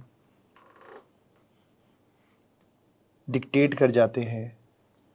सर यहाँ पे तो एसोसिएशंस और यूनियंस ने डिक्टेट किया। एयरपोर्ट के बाहर उन्होंने धरना दे दिया, कोई बंदा आ नहीं सकता था, जा नहीं सकता था, और फ्लाइट्स रुक गई। इतना उनका प्रेशर था, उस वजह से ये सारा ड्रॉप करना पड़ा। कि पेशी हुई, मिनिस्ट्री में हुई, कैबिनेट में हुई, सेनेट कमेटी के सामने उस वक्त लोग गए, मैं भी गया। एमडी साहब को एजेंसी ने भी बुलाया कि भाई मुल्क में इतना हंगामा हो रहा है, लेकिन चक्कर यही था कि ये होने नहीं देना। आपने अभी मुझे एक इसमें एक बात इरशाद साहब रह जाएगी, वो टू कंप्लीट द स्टोरी आपकी पीकेटी के वाली। अनफॉर्चुनेटली या जो भी है, उस वक्त फेडरल गवर्नमेंट थी पीपल्स पार्टी की, पंजाब में गवर्नमेंट थी पीएमएलएन की। तो उन्होंने भी काफ़ी डर्टी प्ले किया उसमें कि उन्होंने, यहाँ से ऑपरेशन चल गया था, कराची से, बाकी जगहों से, पेशावर से, पंजाब से ऑपरेशन बंद हो गया था। उन्होंने कहा इसको एक पॉलिटिकल मसला बनाया। उन्होंने इसको रुकवा नहीं दिया। सर, पॉलिटिकल भी और दूसरा मिडिल ईस्ट से भी तो मोहब्बत है वो उनकी। सारा कंबाइंड ही है ना। इस्लामाबाद एयरपोर्ट पे बाहर उनको हेल्प धरना की गई। दिया हुआ है, जी। मैं वहाँ गया उन दिनों में। जी, उनको खाना सर्व हो रहा है, पुलिस की गाड़ियाँ पीछे खड़ी एक हुई एमएनए हैं। साहब वहाँ घुसे हुए हैं बीच के अंदर दो। तो जेंटलमैन, मैंने कोई 20 साल जर्नलिज्म किया है और पीआईए की बहुत दफ़ा स्टोरीज कवर की हैं, और सबसे ज़्यादा खबरों में रहती थी आपकी पैल्पा, जो पायलट्स की एसोसिएशन है। और इन ऑल ऑनेस्टी, मैं एक आउटसाइड व्यू आपको बता रहा हूँ कि हमने तो जब भी पैल्पा को इंडिपेंडेंटली देखने की कोशिश की है, तो वो तो मुझे बड़े एक सर बदमाश माफिया टाइप के उनके हॉलमार्क्स हैं उनके ऑपरेशंस के। मैं बड़ा सीधी बात कर रहा हूँ, इस पैल्पा अ माफिया इरशाद भाई? देखिए जी, पैल्पा बहुत स्ट्रांग बॉडी है। पाकिस्तान में स्ट्रांग कौन होता है? जिसके पास पैसा हो। और पैल्पा में मोस्ट हाईली पेड एम्प्लॉयज़ हैं पीआईए के। उनका उठना बैठना बड़े लोगों के साथ होता है। क्यों? गोल्फ कोर्स में वो जाते हैं, ठीक है जी, वहाँ बहुत सारे आइडियाज़ एक्सचेंज होते हैं। वहाँ जो दूसरी तरफ लोग होते हैं, आपको पता है कौन होते हैं, तो उनके ताल्लुकात वहाँ होते हैं। गोल्फ कोर्स में कौन होता है ठीक है। सबको पता है। तो उनके ताल्लुकात वहाँ होते हैं। वो, हम इस लेवल पे हैं तो वो उस लेवल पे हैं। सेमी गॉड, ठीक। उन्होंने पीआईए को काफ़ी दबाया है। उनका एग्रीमेंट आप देख लें, एग्रीमेंट में लिखा है कि वो 10 घंटे से ज़्यादा ड्यूटी टाइम नहीं करेंगे। उनका ड्यूटी टाइम लिमिट है 10 आवर्स, जबकि पाकिस्तान सिविल एविएशन अलाउ करती है 12 आवर्स। एयर ब्लू का पायलट 12 घंटे ड्यूटी कर लेगा, शाहीन तो अब है नहीं, सरीन का, दूसरों का, सियाल का। पीआईए का पायलट 10 घंटे करेगा। वजह क्या थी? कराची लंदन हमारा प्राइम सेक्टर था, या यूरोप सारा, एम्स्टर्डम जाएं या कहीं भी जाएं, वो फ़्लाइट टाइम 8 घंटे से कुछ ऊपर हो जाता है, 15-20 मिनट, 10 मिनट जाते हुए होता है, वापसी में कम हो जाता है। ड्यूटी टाइम डाल के वो बन जाता है 10.25 घंटे, क्योंकि 1.5 घंटा पहले ड्यूटी शुरू होती है, ठीक है, और आधा घंटे बाद लैंडिंग के ख़त्म होती है। ठीक है। उन्होंने कहा ये तो हम नहीं करेंगे, क्योंकि हमारा टाइम 10 घंटे है। तो फिर क्या किया जाए जी? रास्ते में लैंडिंग कराए, ये भी होता रहा। इस्तांबुल में क्रू चेंज किया, फिर लंदन गए, तो ख़र्चा पड़ता है क्रू को होटल में ठहराने का। डबल सेट ऑफ क्रू है, एक यहाँ से गया, एक वहाँ से आगे गया, क्रू यूटिलाइजेशन कम हो जाती है। पैल्पा ने कहा जी हम आपको वेवर दे देंगे कुछ फ़्लाइट्स पे। तो उन्होंने कहा ठीक है, वेवर्स के बदले में हमें कुछ पेमेंट करें, तो वो उसका फ़ायदा भी लेते हैं और वेवर अपने हाथ में रखते हैं। तो उन्होंने कहा ठीक है, कराची लंदन जब चाहें देंगे, जब चाहें। तो जब एग्रीमेंट करीब आता है तो वो विड्रॉ कर लेते हैं, या जब कोई मुतालबा करना होता है तो वो विड्रॉ कर लेते हैं। पीआईए फंस जाती है वहाँ पे। तो ये सिर्फ लंदन या उसके नहीं है, ट्रांस अटलांटिक फ्लाइट भी 8 घंटे से ज़्यादा है। उधर उसमें भी क्या होता है? वेवर चाहिए, टोरंटो 14 घंटे की फ्लाइट है। तो उस पर डबल सेटअप क्रू जाता है, वो तो एक अलग चीज़ है। लेकिन यूके से अगर आप जा रहे हैं या पेरिस से जा रहे हैं न्यूयॉर्क, वो फ्लाइट भी 8 घंटे से ज़्यादा बिल्कुल ज़्यादा की। ड्यूटी टाइम 10 घंटे से ज़्यादा हो गया, वहाँ भी वेवर चाहिए। अच्छा, बड़ा केयरफुली प्लान्ड है। जद्दा में भी रहते हैं सर हाँ, वो। अच्छा हाँ, जद्दा आने जाने का हो जाता है। उसके बाद उन्होंने ये कहा कि जी वीकली हम इतने घंटे से ज़्यादा फ्लाई नहीं करेंगे। कितना है वो? मेरा ख्याल है 30 घंटे है, मेरा ख्याल है, मुझे सही नहीं पता। माशाल्लाह। ठीक है, और 1.5 घंटे लगा लें तो 2 घंटे और ऐड कर दें उसमें, तो यानी कि 36 घंटे टोटल वर्क आवर्स। मकसद है कि उनके वर्किंग आवर शुरू होते हैं घर से निकलने पे, नहीं वो 1.5 घंटा पहले होता है। हालांकि वो उसको फ्लाइंग नहीं कर रहे होते। डिपार्चर से 1.5 घंटा पहले शुरू हो जाता है। ठीक है, उसमें भी कैच है। आप गए कराची से लंदन, लंदन से न्यूयॉर्क, न्यूयॉर्क से लंदन। अब लंदन से कराची आना है तो आपके 30 या 32 घंटे एक्सीड हो रहे हैं। फिर तो आप होटल में पड़े, तो 2 दिन मैं न्यूयॉर्क में सोऊंगा, 3 दिन मंडे को फिर आऊंगा काम। हाँ, वो हफ्ते के बाद ही आऊँगा, उससे पहले मैं नहीं आ सकता। ये अभी हो रहा है, ये आज भी हो रहा है, इन हालात में भी हो रहा है। आजकल तो वो फ्लाइट्स जा नहीं रही, मुफलिसी में आटा गीला हो रहा है। कानून वही है, कानून वही है। ठीक है, तो उन्होंने ऐसी क्लॉजेज रखी हुई हैं जिसका रूल्स के साथ या सेफ्टी के साथ कोई ताल्लुक नहीं है। ये पॉलिटिकल कन्वीनियंस है, इन्होंने मनवा लिया। मैनेजमेंट में जो लोग भी सर, थे, इनका हमारे पायलट्स का न्यूयॉर्क से बड़ा गहरा ताल्लुक नहीं है? बहुत गहरा ताल्लुक है। सिर्फ न्यूयॉर्क से नहीं है, न्यूयॉर्क टोरंटो से भी है, न्यूयॉर्क से भी है। नॉर्थ अमेरिका से बड़ा गहरा ताल्लुक बिल्कुल है, बिल्कुल है। सुना है बड़ा फैमिली एक हब, उनका अपना एक हब है वो, ये भी ठीक सुना है? देखें, पायलट्स को तो खैर एक कन्वीनियंस है कि वो फ़्लाइट्स पे जाते हैं तो उनका एक्सपोजर भी होता है, वहाँ लोगों से ताल्लुकात भी होते हैं, बच्चों को दाखिल करा देते हैं, बच्चों को लुक आफ्टर करने के लिए बेगम को भेज देते हैं, तो फिर एक घर वहाँ बन जाता है। टोरंटो में भी यही हिसाब है। हमारे दूसरे क्रू का, केबिन क्रू के भी बहुत से लोग हैं, हमारे ग्राउंड स्टाफ भी बहुत वहाँ सेटल्ड है। वहाँ उनकी पूरी एक एसोसिएशन बनी हुई है कनाडा में, PI एम्प्लॉयज़ की। वो अपनी गैदरिंग्स करते हैं और हर लेवल का बंदा है वहाँ पे। तो ये एक फैसिलिटी थी, लोगों ने टिकट मुफ्त का मिल गया, बंदा भिजवा दिया। तो ये एक है, और सबसे ज़्यादा उसमें पायलट्स हैं। और जो TK-PK का मैंने बताया, उसमें भी एक फैक्टर यही था कि अगर हम न्यूयॉर्क से पुल आउट करते तो उनका अपना डायरेक्ट घर जाना मुश्किल हो जाता। अदर एसोसिएशंस, पैल्पा तो मशहूर है ना, क्योंकि वो तो बड़ा उनका उनका एक ऑरा है जी, पायलट साहब जी, लाट साहब हैं जी। सर, और कौन कौन सी एसोसिएशंस हैं? इंजीनियर्स वाले हैं, society of aircraft engineers of Pakistan, SAEP, ठीक है, उसमें सारे टेक्निकल लोग होते ठीक हैं, है। वो इंजीनियर्स हैं। दुनिया में इनको कहा जाता है एयरक्राफ्ट टेक्नीशियंस। ठीक है, ठीक है, हम उनको इंजीनियर कहते हैं। वजह यह है कि उसमें ग्रेजुएट इंजीनियर भी भर्ती हो गए, तो वो अपने आप को टेक्नीशियन नहीं कहलवाएंगे, तो वो इंजीनियर हैं। ठीक है, एक्सेप्टेड। जो वो इंजीनियर बन गए और 4 फीतियाँ लग गई और सफ़ेद कॉलर है, वो मैनुअल काम करने से कतराते हैं। हमने फ़्लाइट भेजी यहाँ से अबू धाबी लेट से, और उसके ऊपर 2 इंजीनियर भी गए कि जी वो इस फ़्लाइट के लिए क्वालिफाइड हैं और वहाँ पे जो ट्रांजिट चेक करना है वो करके इसको फ़्लाइट को वापस लाएंगे। वहाँ एक स्ट्रेचर लगाना पड़ गया। उन्होंने कहा ये तो हमारा जॉब नहीं है, PI में तो ये लोअर ग्रेड का टेक्नीशियन करता है, मैं तो इंजीनियर हूँ। नहीं करेगा वो, नहीं करेगा। लोकली मैन पावर हायर करके वो लगवाया गया, ये खड़े देख रहे हैं। जब लग गया, इन्होंने उसको साइन किया कि जी हाँ मैंने चेक कर लिया है, सही लगा है, दिस इज़ अ फैक्ट, ये रियल वाकया हो रहा है। अच्छा, उसके बाद जब जहाज़ पार्क होता है तो नीचे हेडफोन के लिए पिन लगाई जाती है, जैक। तो आमतौर पे होता ये था कि इंजीनियर जहाज़ से उतर के नीचे जाता था और वो लगाता था। जब आप कवरेज के लिए जा रहे हैं तो वही करेंगे। उनका नहीं, ये तो मैकेनिक का काम है, मैं तो इंजीनियर हूँ। तो एक लोकल मैकेनिक जब जहाज़ पार्क होता था आके पिन लगाता था, हेडफोन लगाता था, फिर ये सीढ़ी से उतर के जाके ये खुद पहन लेते थे हेडफोन, बातचीत होती थी, उसके बाद वही उतारता था, उसको हम एक्स्ट्रा पेमेंट करते थे। तो हमारे ये एटीट्यूड्स हैं ये टेक्निकल साइड पे कि वाइस राय हैं ये, उससे ही बढ़ गए सर।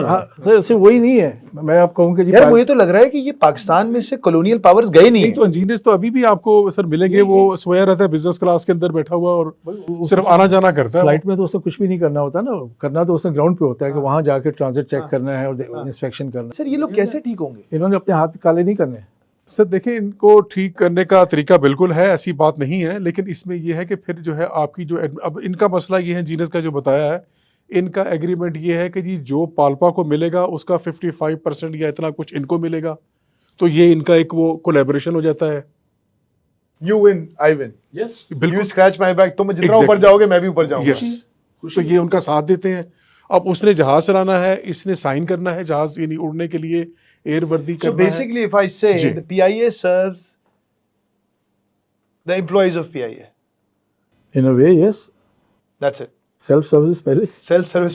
Oh my. अच्छा, सिर्फ यही ख़त्म नहीं होता, आप दूसरे लोगों पे आ जाएं। मैं मार्केटिंग में रहा हूँ, हमारे जो मार्केटिंग के लोग हैं वो स्नॉब्स हैं, जो मैंने फील किया और जो देखा।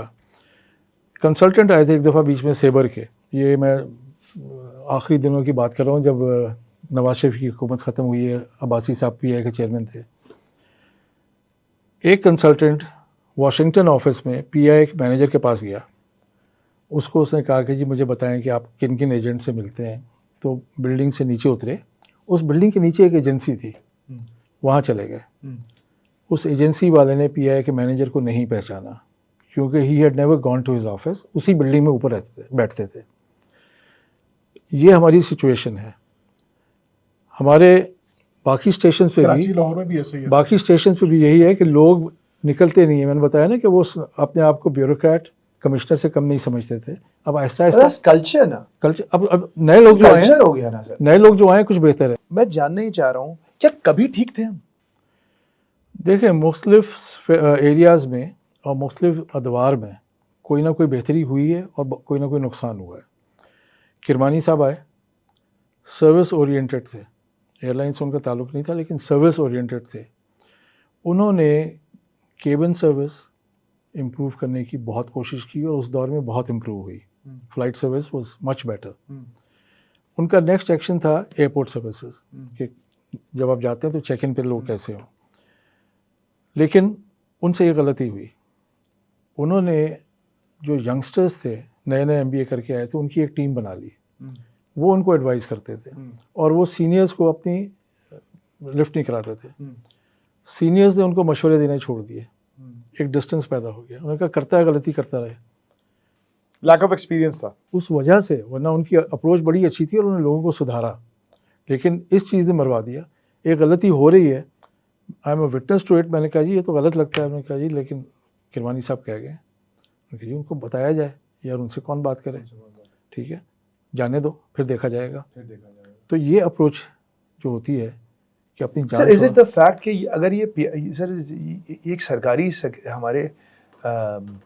हमारा गवर्नमेंट एक्सपेंस दुनिया में सबसे ज़्यादा है, हम लोग बहुत ज़्यादा एक्सपेंड करते हैं, हमारी महंगी गवर्नमेंट है सर। ये इस वजह से भी है कि जो हमारा सर्विस स्ट्रक्चर है गवर्नमेंट के सारे इदारों का, चाहे वो स्टील मिल हो, रेलवेज हो, PIA हो, FBR हो, वो इतना सिक्योर है। मुझे शब्बर जहरी साहब एक दफ़ा एक वाक़या सुना रहे थे कि जब उन्होंने अभी आए खान साहब के दौर में और उन्होंने कोशिश की कि एक ऑल्टरनेट प्राइवेट बॉडी खड़ी कर दी जाए FBR की, तो उसका एक वाक़या सुनाते हैं कि मैंने एक लड़की को बुलाया, young graduate, she joined FBR, और मुझे बहुत अच्छी लगती थी कि बड़ी यार डायनामिक लड़की है, यंग है अभी। तो मैंने उसको कहा बेटा तुमको अगर मैं ये जो तनख्वाह ले रही हो उससे 2-3 गुना ज़्यादा तनख्वाह दूँ, गाड़ी दूँ, तुम अभी कैसे आती हो? उसने बोला मैं रक्शे पे आती हूँ। उसने बोला अच्छा, तुमको मैं गाड़ी दूँ, तुमको मैं तनख्वाह दूँ 3 गुना ज़्यादा, लेकिन मैं तुम्हें प्राइवेट नौकरी पे ले आऊँ, तो would you be willing to switch? उसने बोला no sir, I am here for the government job, permanent job, pension, permanent job. Sir ये जो पूरा माइंडसेट है, the security of the government job होनी चाहिए, जॉब सिक्योरिटी, मैं ये नहीं कह रहा नहीं हो, देखें आप भी गवर्नमेंट जॉब करते, हर जगह जॉब सिक्योरिटी होनी चाहिए, लेकिन क्या कोई ओवर सिक्योरिटी हो गई है कि लोग कहते हैं यार ओवर सिक्योरिटी है, प्रोटेक्शन है, कोर्ट्स की स्टे मिल जाता है, कोई घर नहीं हमारा बैठ बिगाड़ जाए, सकता जी। जी। अब देखिए, अब क्या कोई MD आके, ये जो एग्रीमेंट आपने बात की, कोई MD आके पायलपा के इस एग्रीमेंट को रिवाइज नहीं कर सकता? करना चाहे तो, लेकिन उसमें दमखम होना चाहिए।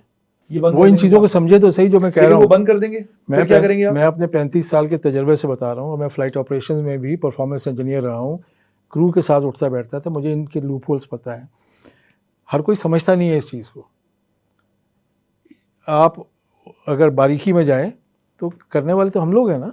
HR के लोग थे जो कि एडमिन के लोग कहलाते हैं, उन्होंने ये साइन किया है एग्रीमेंट, उन्होंने इसको ओके किया है, साइन एमडी ने किया होगा, वो समझते नहीं है इस चीज़ को। क्या फ़र्क पड़ता है? नहीं, क्या पता सर ब्राइब हो गए, ये भी हो सकता है, ये भी हो सकता है। सिंपल, पाकिस्तान में बड़ा सिंपल सी बात करें। सर आपके सामने आईपीपी की वैलिड एग्जांपल है बिल्कुल है। कि आप अगले को एग्रीमेंट्स किए आप? काम ना करने के पैसे दे रहे हैं। किस किस्म के एग्रीमेंट्स है? वो expediency, again it was expediency. Sir in the end you were mentioning a very interesting, हमने एक बड़ी, मैंने तो खैर कभी नहीं देखा उनको, लेकिन बड़ा नाम सुना है जी, एयर मार्शल नूर खान और एयर मार्शल असगर खान। आप तो शायद जब ज्वाइन किया आपने तो वो नूर खान का ज़माना है, 78 से 84 उनका दूसरा टर्म था। उनको वाकई में क्या वो लोग इतने ही अजीम लोग थे जितना आज, जैसे हम आज तो खैर अयूब खान को भी अजीम आदमी समझते हैं, लेकिन अब जितना हम हिस्ट्री को दूसरी तरीके से देख रहे हैं तो अब लगता है कि नहीं यार, काफ़ी गड़बड़े हो गई। ऑनेस्ट तो थे नूर खान। देखिए, असगर खान साहब, नूर खान साहब और अयूब खान साहब, air force chief to army chief, उनका वो लेवल था कम्युनिकेशन का, ठीक है, which is not available to everybody. ठीक है, वो उस लेवल पे बात कर सकते थे, तो उनको बैकिंग भी थी और उनको कॉन्फिडेंस भी था, और उन्होंने अच्छे काम भी किए। नूर खान साहब काफ़ी इनोवेटिव थे, लेकिन हर चीज़ अच्छी नहीं थी। जब एक ख़ानदान के पास पैसा हो, उसकी सारी कमज़ोरियाँ छुप जाती हैं। क्या बात, कोई नहीं बताता क्या कमज़ोरी है, लेकिन जब आप सब शौक कर रहे हैं जी, जब पैसे कम पड़ते हैं तो फिर छीना झपटी शुरू होती है। ठीक है, तो वो दौर था जब हमारे पास पैसा था, तो सब छुप गया। सब छुप गया। आप एक इंसिडेंट मुझे बता रहे थे, वो बड़ा डिसीजंस भी उस जमाने में अच्छे भी हुए, बुरे भी हुए। मैं अपने ऑफिस में बैठा हुआ एज परफॉर्मेंस इंजीनियर एक रिपोर्ट बना रहा था। वो इवेल्युएशन थी ऑफ सर्टेन एयरक्राफ्ट कंपैरिजन। तो मैं अपना काम कर रहा था, तो सडनली मैंने गर्दन उठाई तो सामने एक साहब खड़े हुए थे। मैं मुस्कुरा के मुझे देख रहे हैं। वो फ्लाइट इंजीनियर थे, वो किसी ज़माने में उसी जॉब पे रहे थे जिस पे मैं था। तो मैंने कहा जी आप क्यों मुस्कुरा रहे हैं?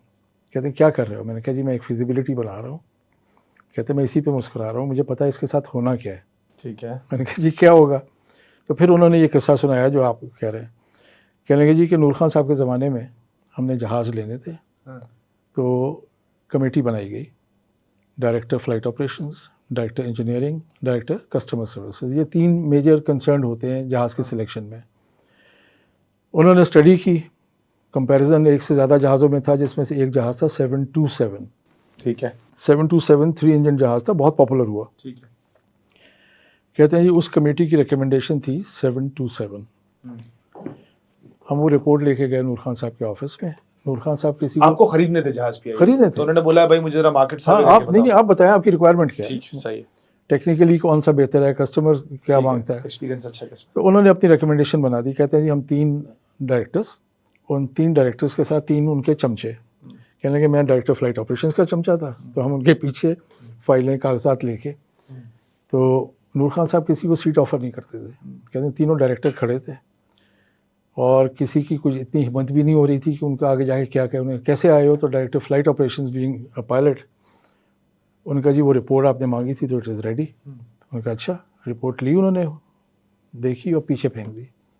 कहेंगे so you recommend 727, what's wrong with Tridents? अगले दिन अनाउंस हो गया PIA decides to buy tridents.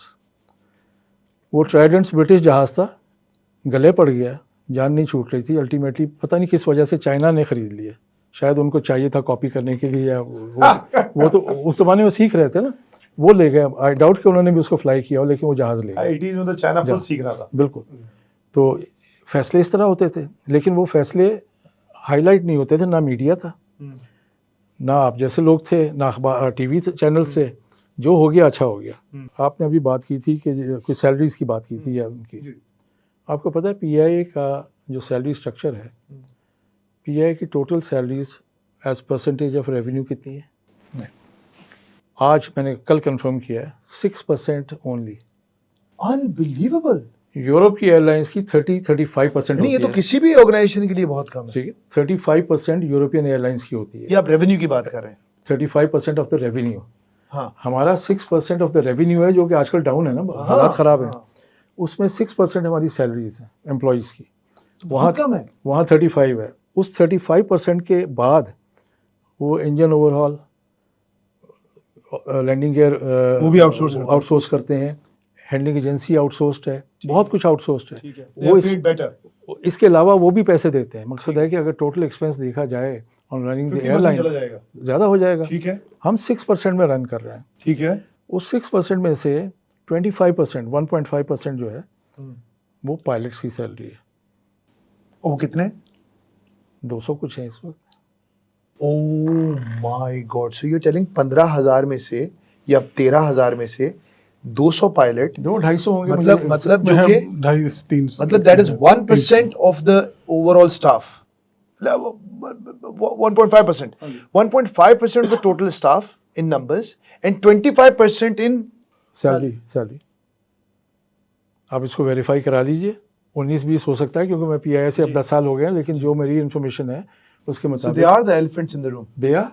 ठीक है, अच्छा आप उनको कसूरवार भी नहीं कह सकते। पायलट्स को दुनिया में इतनी सैलरी मिलती है। मसला ये है, you want to retain them you have to pay. मुझे जो बात आपकी बात से समझ में आ रही है कि नंबर ऑफ स्टाफ ज्यादा है हमारा, लेकिन उन बेचारों की तनख्वाहें ज्यादा नहीं है। फाइनेंशियली नहीं है ज़्यादा। हाँ, तो वो ये हम एक गलत प्रॉब्लम को आइडेंटिफाई कर रहे होते हैं जब हम नंबर ऑफ स्टाफ को कर रहे होते हैं। और वो जो फालतू काम करा रहे हैं, हम एयरपोर्ट हैंडलिंग उनको दे रहे हैं, मेडिकल उनसे करवा रहे हैं, PI ट्रेनिंग सेंटर, उसके बावजूद फ्लाइट भी तो क्या है, अगर वो 6% है तो कुछ भी नहीं है सर। कुछ भी नहीं है। और जबकि हम इतना कम कमाते हैं, तो फिर असल लॉसेस तो कहीं और से आ रहे हैं हमारे। असल इनएफिशिएंसी और लैक ऑफ रूट्स, इनएफिशिएंसी, जहाजों की ग्राउंडिंग होना, या हम पैसे ही कम कमा रहे हैं। चोरी, जहाज चोरी, उस सब्जेक्ट का जिक्र नहीं हुआ। चोरी, करप्शन, व्हाट काइंड ऑफ चोरी? हर तरह की है।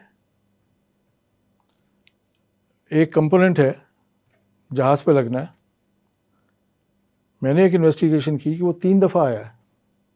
पता चला जी आया तो एक ही दफ़ा था। दूसरी दफ़ा जो पार्सल आया उसका वज़न 150 kg था, उस कंपोनेंट का अकेला 300 kg था, तो वो उसमें कैसे आ सकता है। फिर तीसरी दफ़ा भी मंगवाया गया, फिर भी उसकी पेमेंट कर दी गई। ये बहुत बड़ा फ्रॉड नहीं है।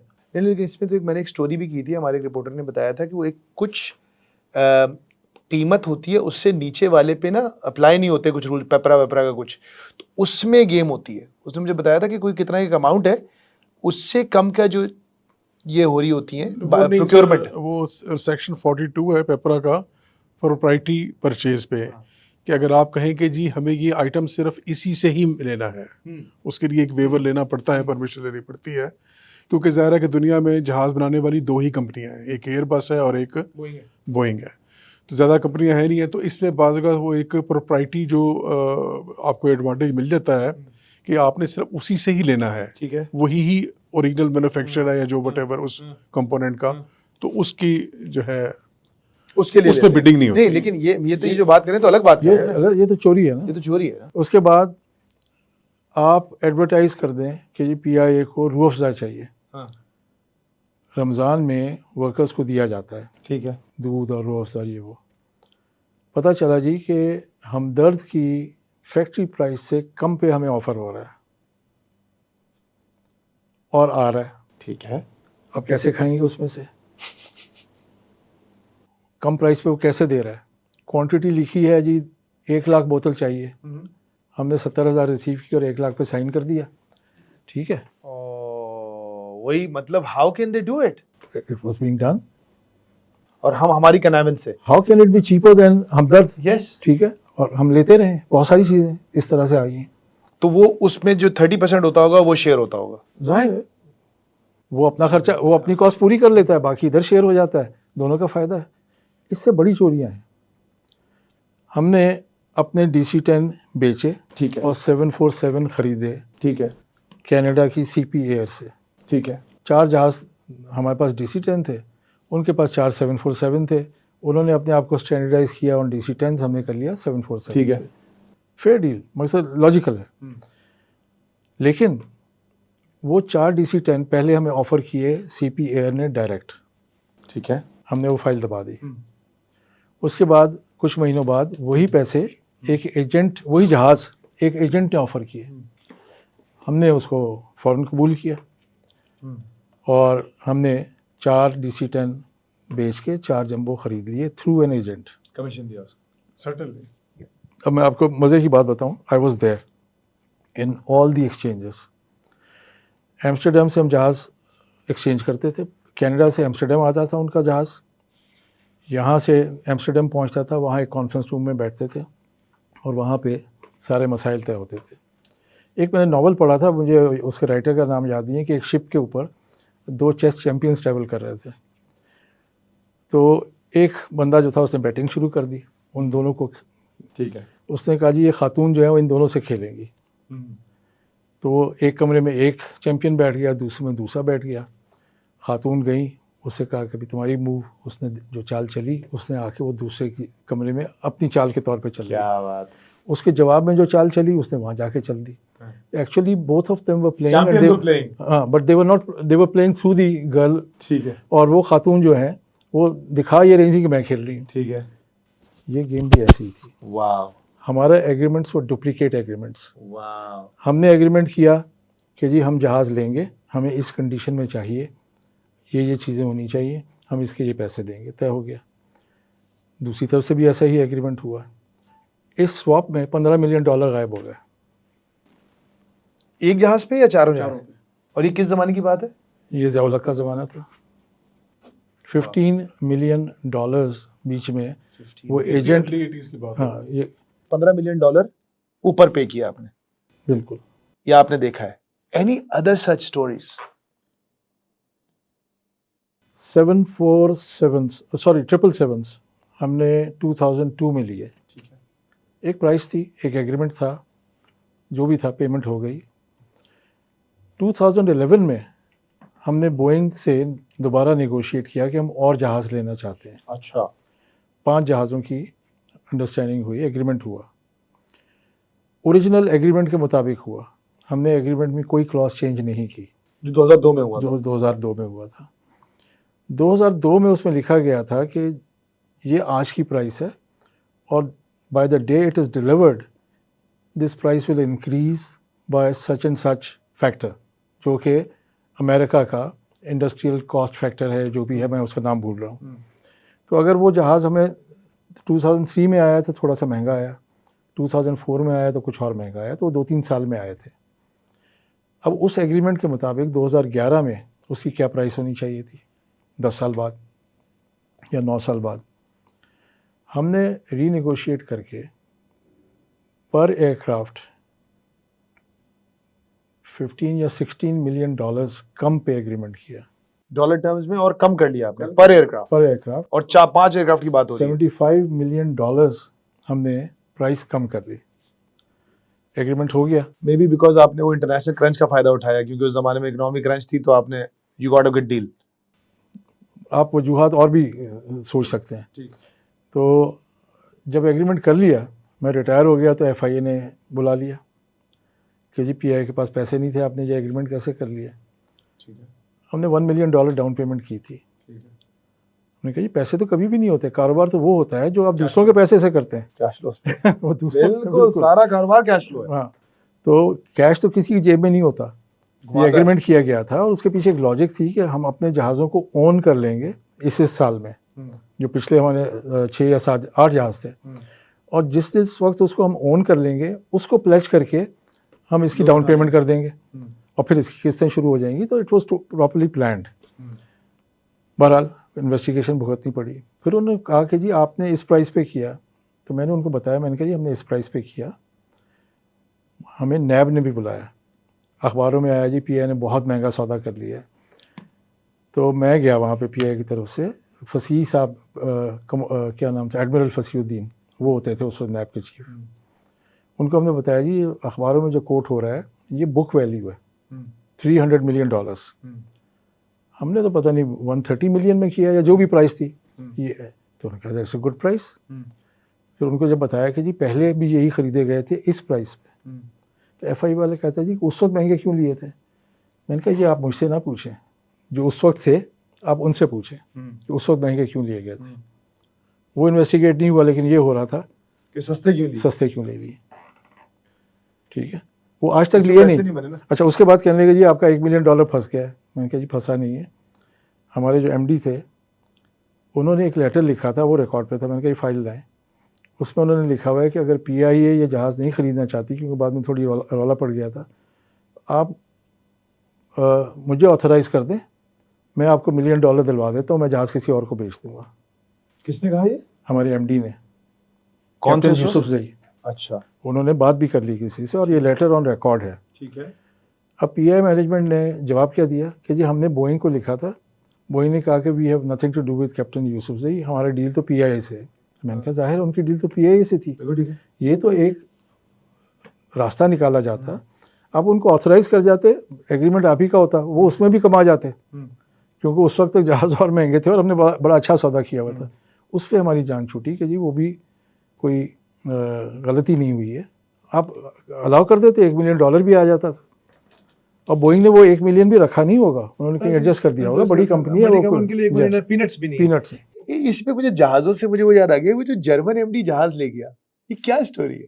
सही स्टोरी बताएं मेरे को, ये क्या हुआ है? उस वक्त मैं पीए में नहीं था, ये बताएं सर क्या हुआ है ये? आपने बल्कि स्टोरी में तो आप पीआर के हेड हैं उस वक्त। जी जी जब ये हो रहा है पूरा कुछ जी 17 में तो आप हैं ना पीआर? जी, मैं बिल्कुल क्या था, हुआ मैं। था? हुआ क्या था और आपने हमें बताया क्या? अच्छा नहीं, इस तरह है कि वो काफ़ी डिस्टॉर्ट स्टोरी हो गई थी उसकी, यानी उसके इफेक्ट्स जो थे वो डिस्टॉर्ट हुए थे। कहीं कोई जहाज़ चोरी नहीं हुआ था। हुआ ये था कि उस जहाज़ के ऊपर जो है वो उसके लाइफ ख़त्म उसकी हो रही थी, तो जितने उसके आवर्स बचे थे उसमें वो 1 सॉर्टी कर सकता था या 2 सॉर्टी कर सकता था। तो हम लोगों ने उसको एक रेंट पे दिया जहाज़ को, किसी एक कंपनी को। उन्होंने कोई पिक्चराइज करनी थी, कोई पुराने जहाज़ जिसमें यूज़ वही वाला कौन सा जहाज़ था ये? A310 कि वही वाला जहाज़ यूज़ होना था। तो उन्होंने हमसे रेंट पे लिया, 200,000 यानी 2 लाख यूरो का सौदा किया। उस वक्त की बात है ये। और उसमें ये था कि जहाज़ ने जाना था वहाँ जर्मनी और वहाँ से वापस आना था। अच्छा, अब जहाज़ जो था वो उसकी बेसिकली जो लाइफ थी उसकी ख़त्म हो चुकी थी। अगर जहाज़ वहाँ से वापस लाते तो उसके ऊपर सारा सर्टनली आपको एक अमाउंट खर्च करना था। तो तय ये हुआ कि इस जहाज़ को वहीं पे ही ऑक्शन कर देते हैं, ठीक है। क्योंकि $2 पहले लाख भी ले लिया आपने, उस किराए $2 लाख ले जो लिए, फिल्म वो थी, यूरो ले वही? लिए जी, वो ले लिए। और प्लस ये था कि कुछ और भी उस जहाज़ से कुछ हमें वो इनकम हुई थी, वो भी हमने ले ली। तो तय ये हुआ कि हम इस जहाज़ को जर्मनी में ही ऑक्शन करेंगे, क्योंकि पहले भी जब ऑक्शन करते थे तो वहाँ से ही पार्टियाँ आती थी। लाज़िम बात, यूरोप से आएंगी। लेकिन उसको इस तरीके से डिस्टॉर्ट किया गया कि जी वो एमडी जो था वो जहाज़ चोरी करके ले गया, उड़ा के ले गया। Politicized हो गई स्टोरी। एग्जैक्टली, आई थिंक क्योंकि मुझे याद है उसमें किसने politicize किया था। उसमें ये था कि हालांकि वो एमडी जहाज़ उड़ा भी नहीं सकता था।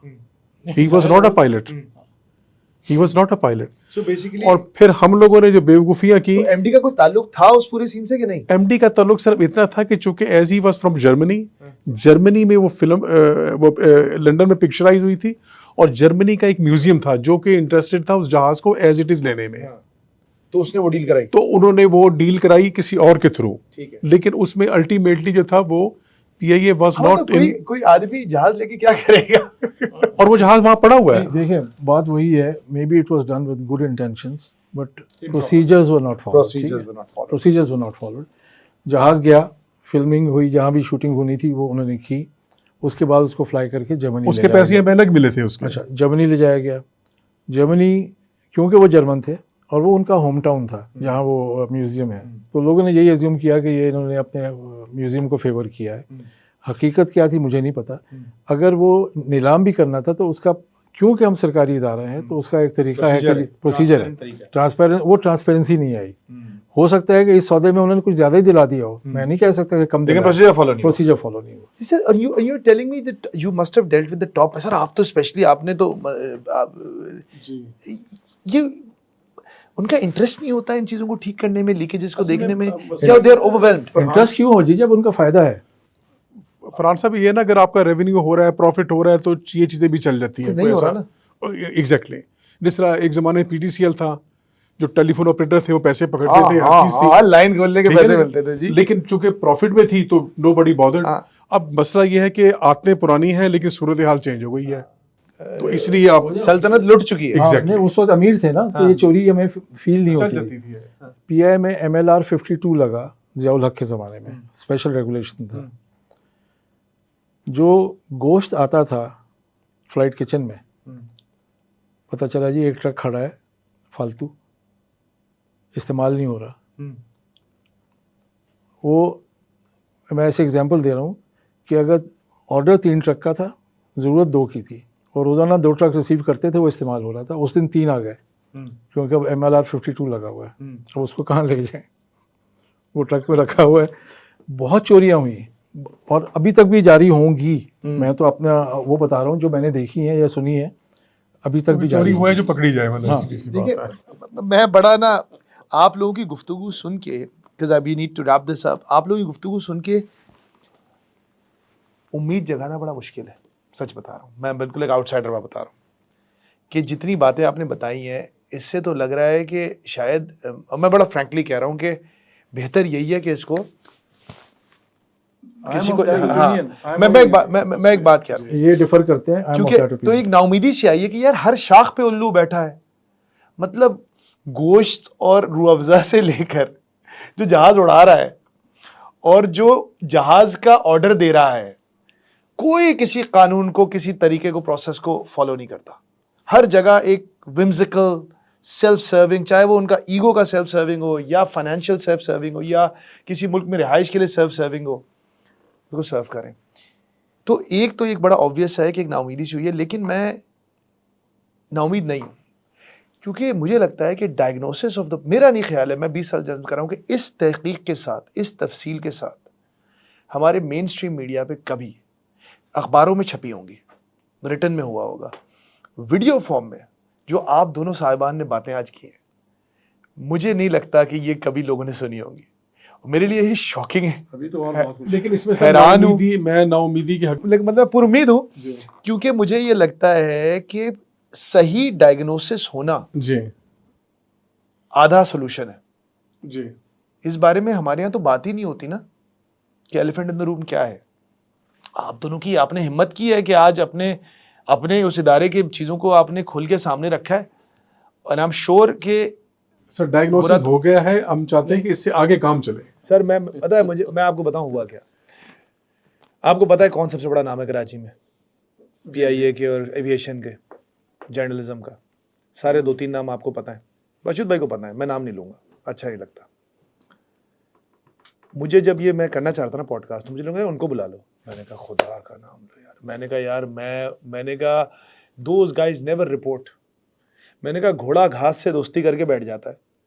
हमारे यहाँ मसला तो ये है ना सर, PIA का रिपोर्टर PIA का दोस्त है के पेरोल पे है, PTI का रिपोर्टर PTI के पेरोल पे है, नून लीग का रिपोर्टर नून लीग के पेरोल पे है, क्रिकेट का रिपोर्टर PCB के पेरोल पे। तो वो रिपोर्टर घोड़ा ने घास से दोस्ती कर ली, खबर क्या चलाएगा? टारगेटेड न्यूज़ देते हैं, उनको जो मिलेगा यार इसको टारगेट करो, और then they don't care about they the don't facts. care about the PI, they don't care about the story, Fact- they don't care about the story, they don't care about the story, they care about अपना sources, अपने interest. अपने sources. जी। यार मैं अपनी source को protect करूंगा, let's reach a consensus, ताकि लोगों को एक वे फॉरवर्ड तो मिले ना। मैं आपसे शुरू करता हूं मशहूद भाई, सारी बात हमने कर ली है, वे आउट क्या है? हम नहीं पाल सकते 150 अरब 125 अरब रुपए, हम 2 करोड़ रुपए घंटा नहीं खर्च कर सकते PIA के 200 पायलटों और 15,000 अफराद के लिए, हम ये नहीं खर्च कर सकते।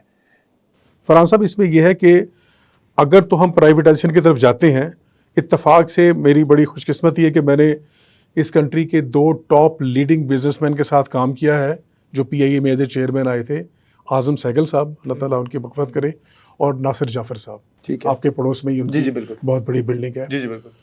उन्होंने कहा था कि इन हालात में जो है हम यहाँ पे काम नहीं कर सकते क्योंकि हम डिसीजन नहीं ले पाते हैं। ठीक है, इसलिए नहीं कि गवर्नमेंट ने मना किया हुआ है, जो आपका ब्यूरोक्रेटिक सिस्टम जो है, एक मामूली सा सेक्शन अफसर उठा के लेटर लिख देता है, आजम सहगल जैसे या नासिर जाफर ऐसे बंदे को कल सुबह 9 बजे मेरे दफ्तर में आ जाओ और साथ ये लेके आ जाओ। हाँ, और वो तो सारे प्रोसीजर फॉलो कर रहा होगा, फिर भी इसको रगड़ेगा वो। दूसरा ये है कि पॉलिटिसाइज, जिस तरह के इरशाद साहब ने भी कहा, आपकी यूनियनिज्म और आपकी बाकी चीज़ें हैं, एसोसिएशन वगैरह, इनका रोल यानी डाइल्यूट होना चाहिए।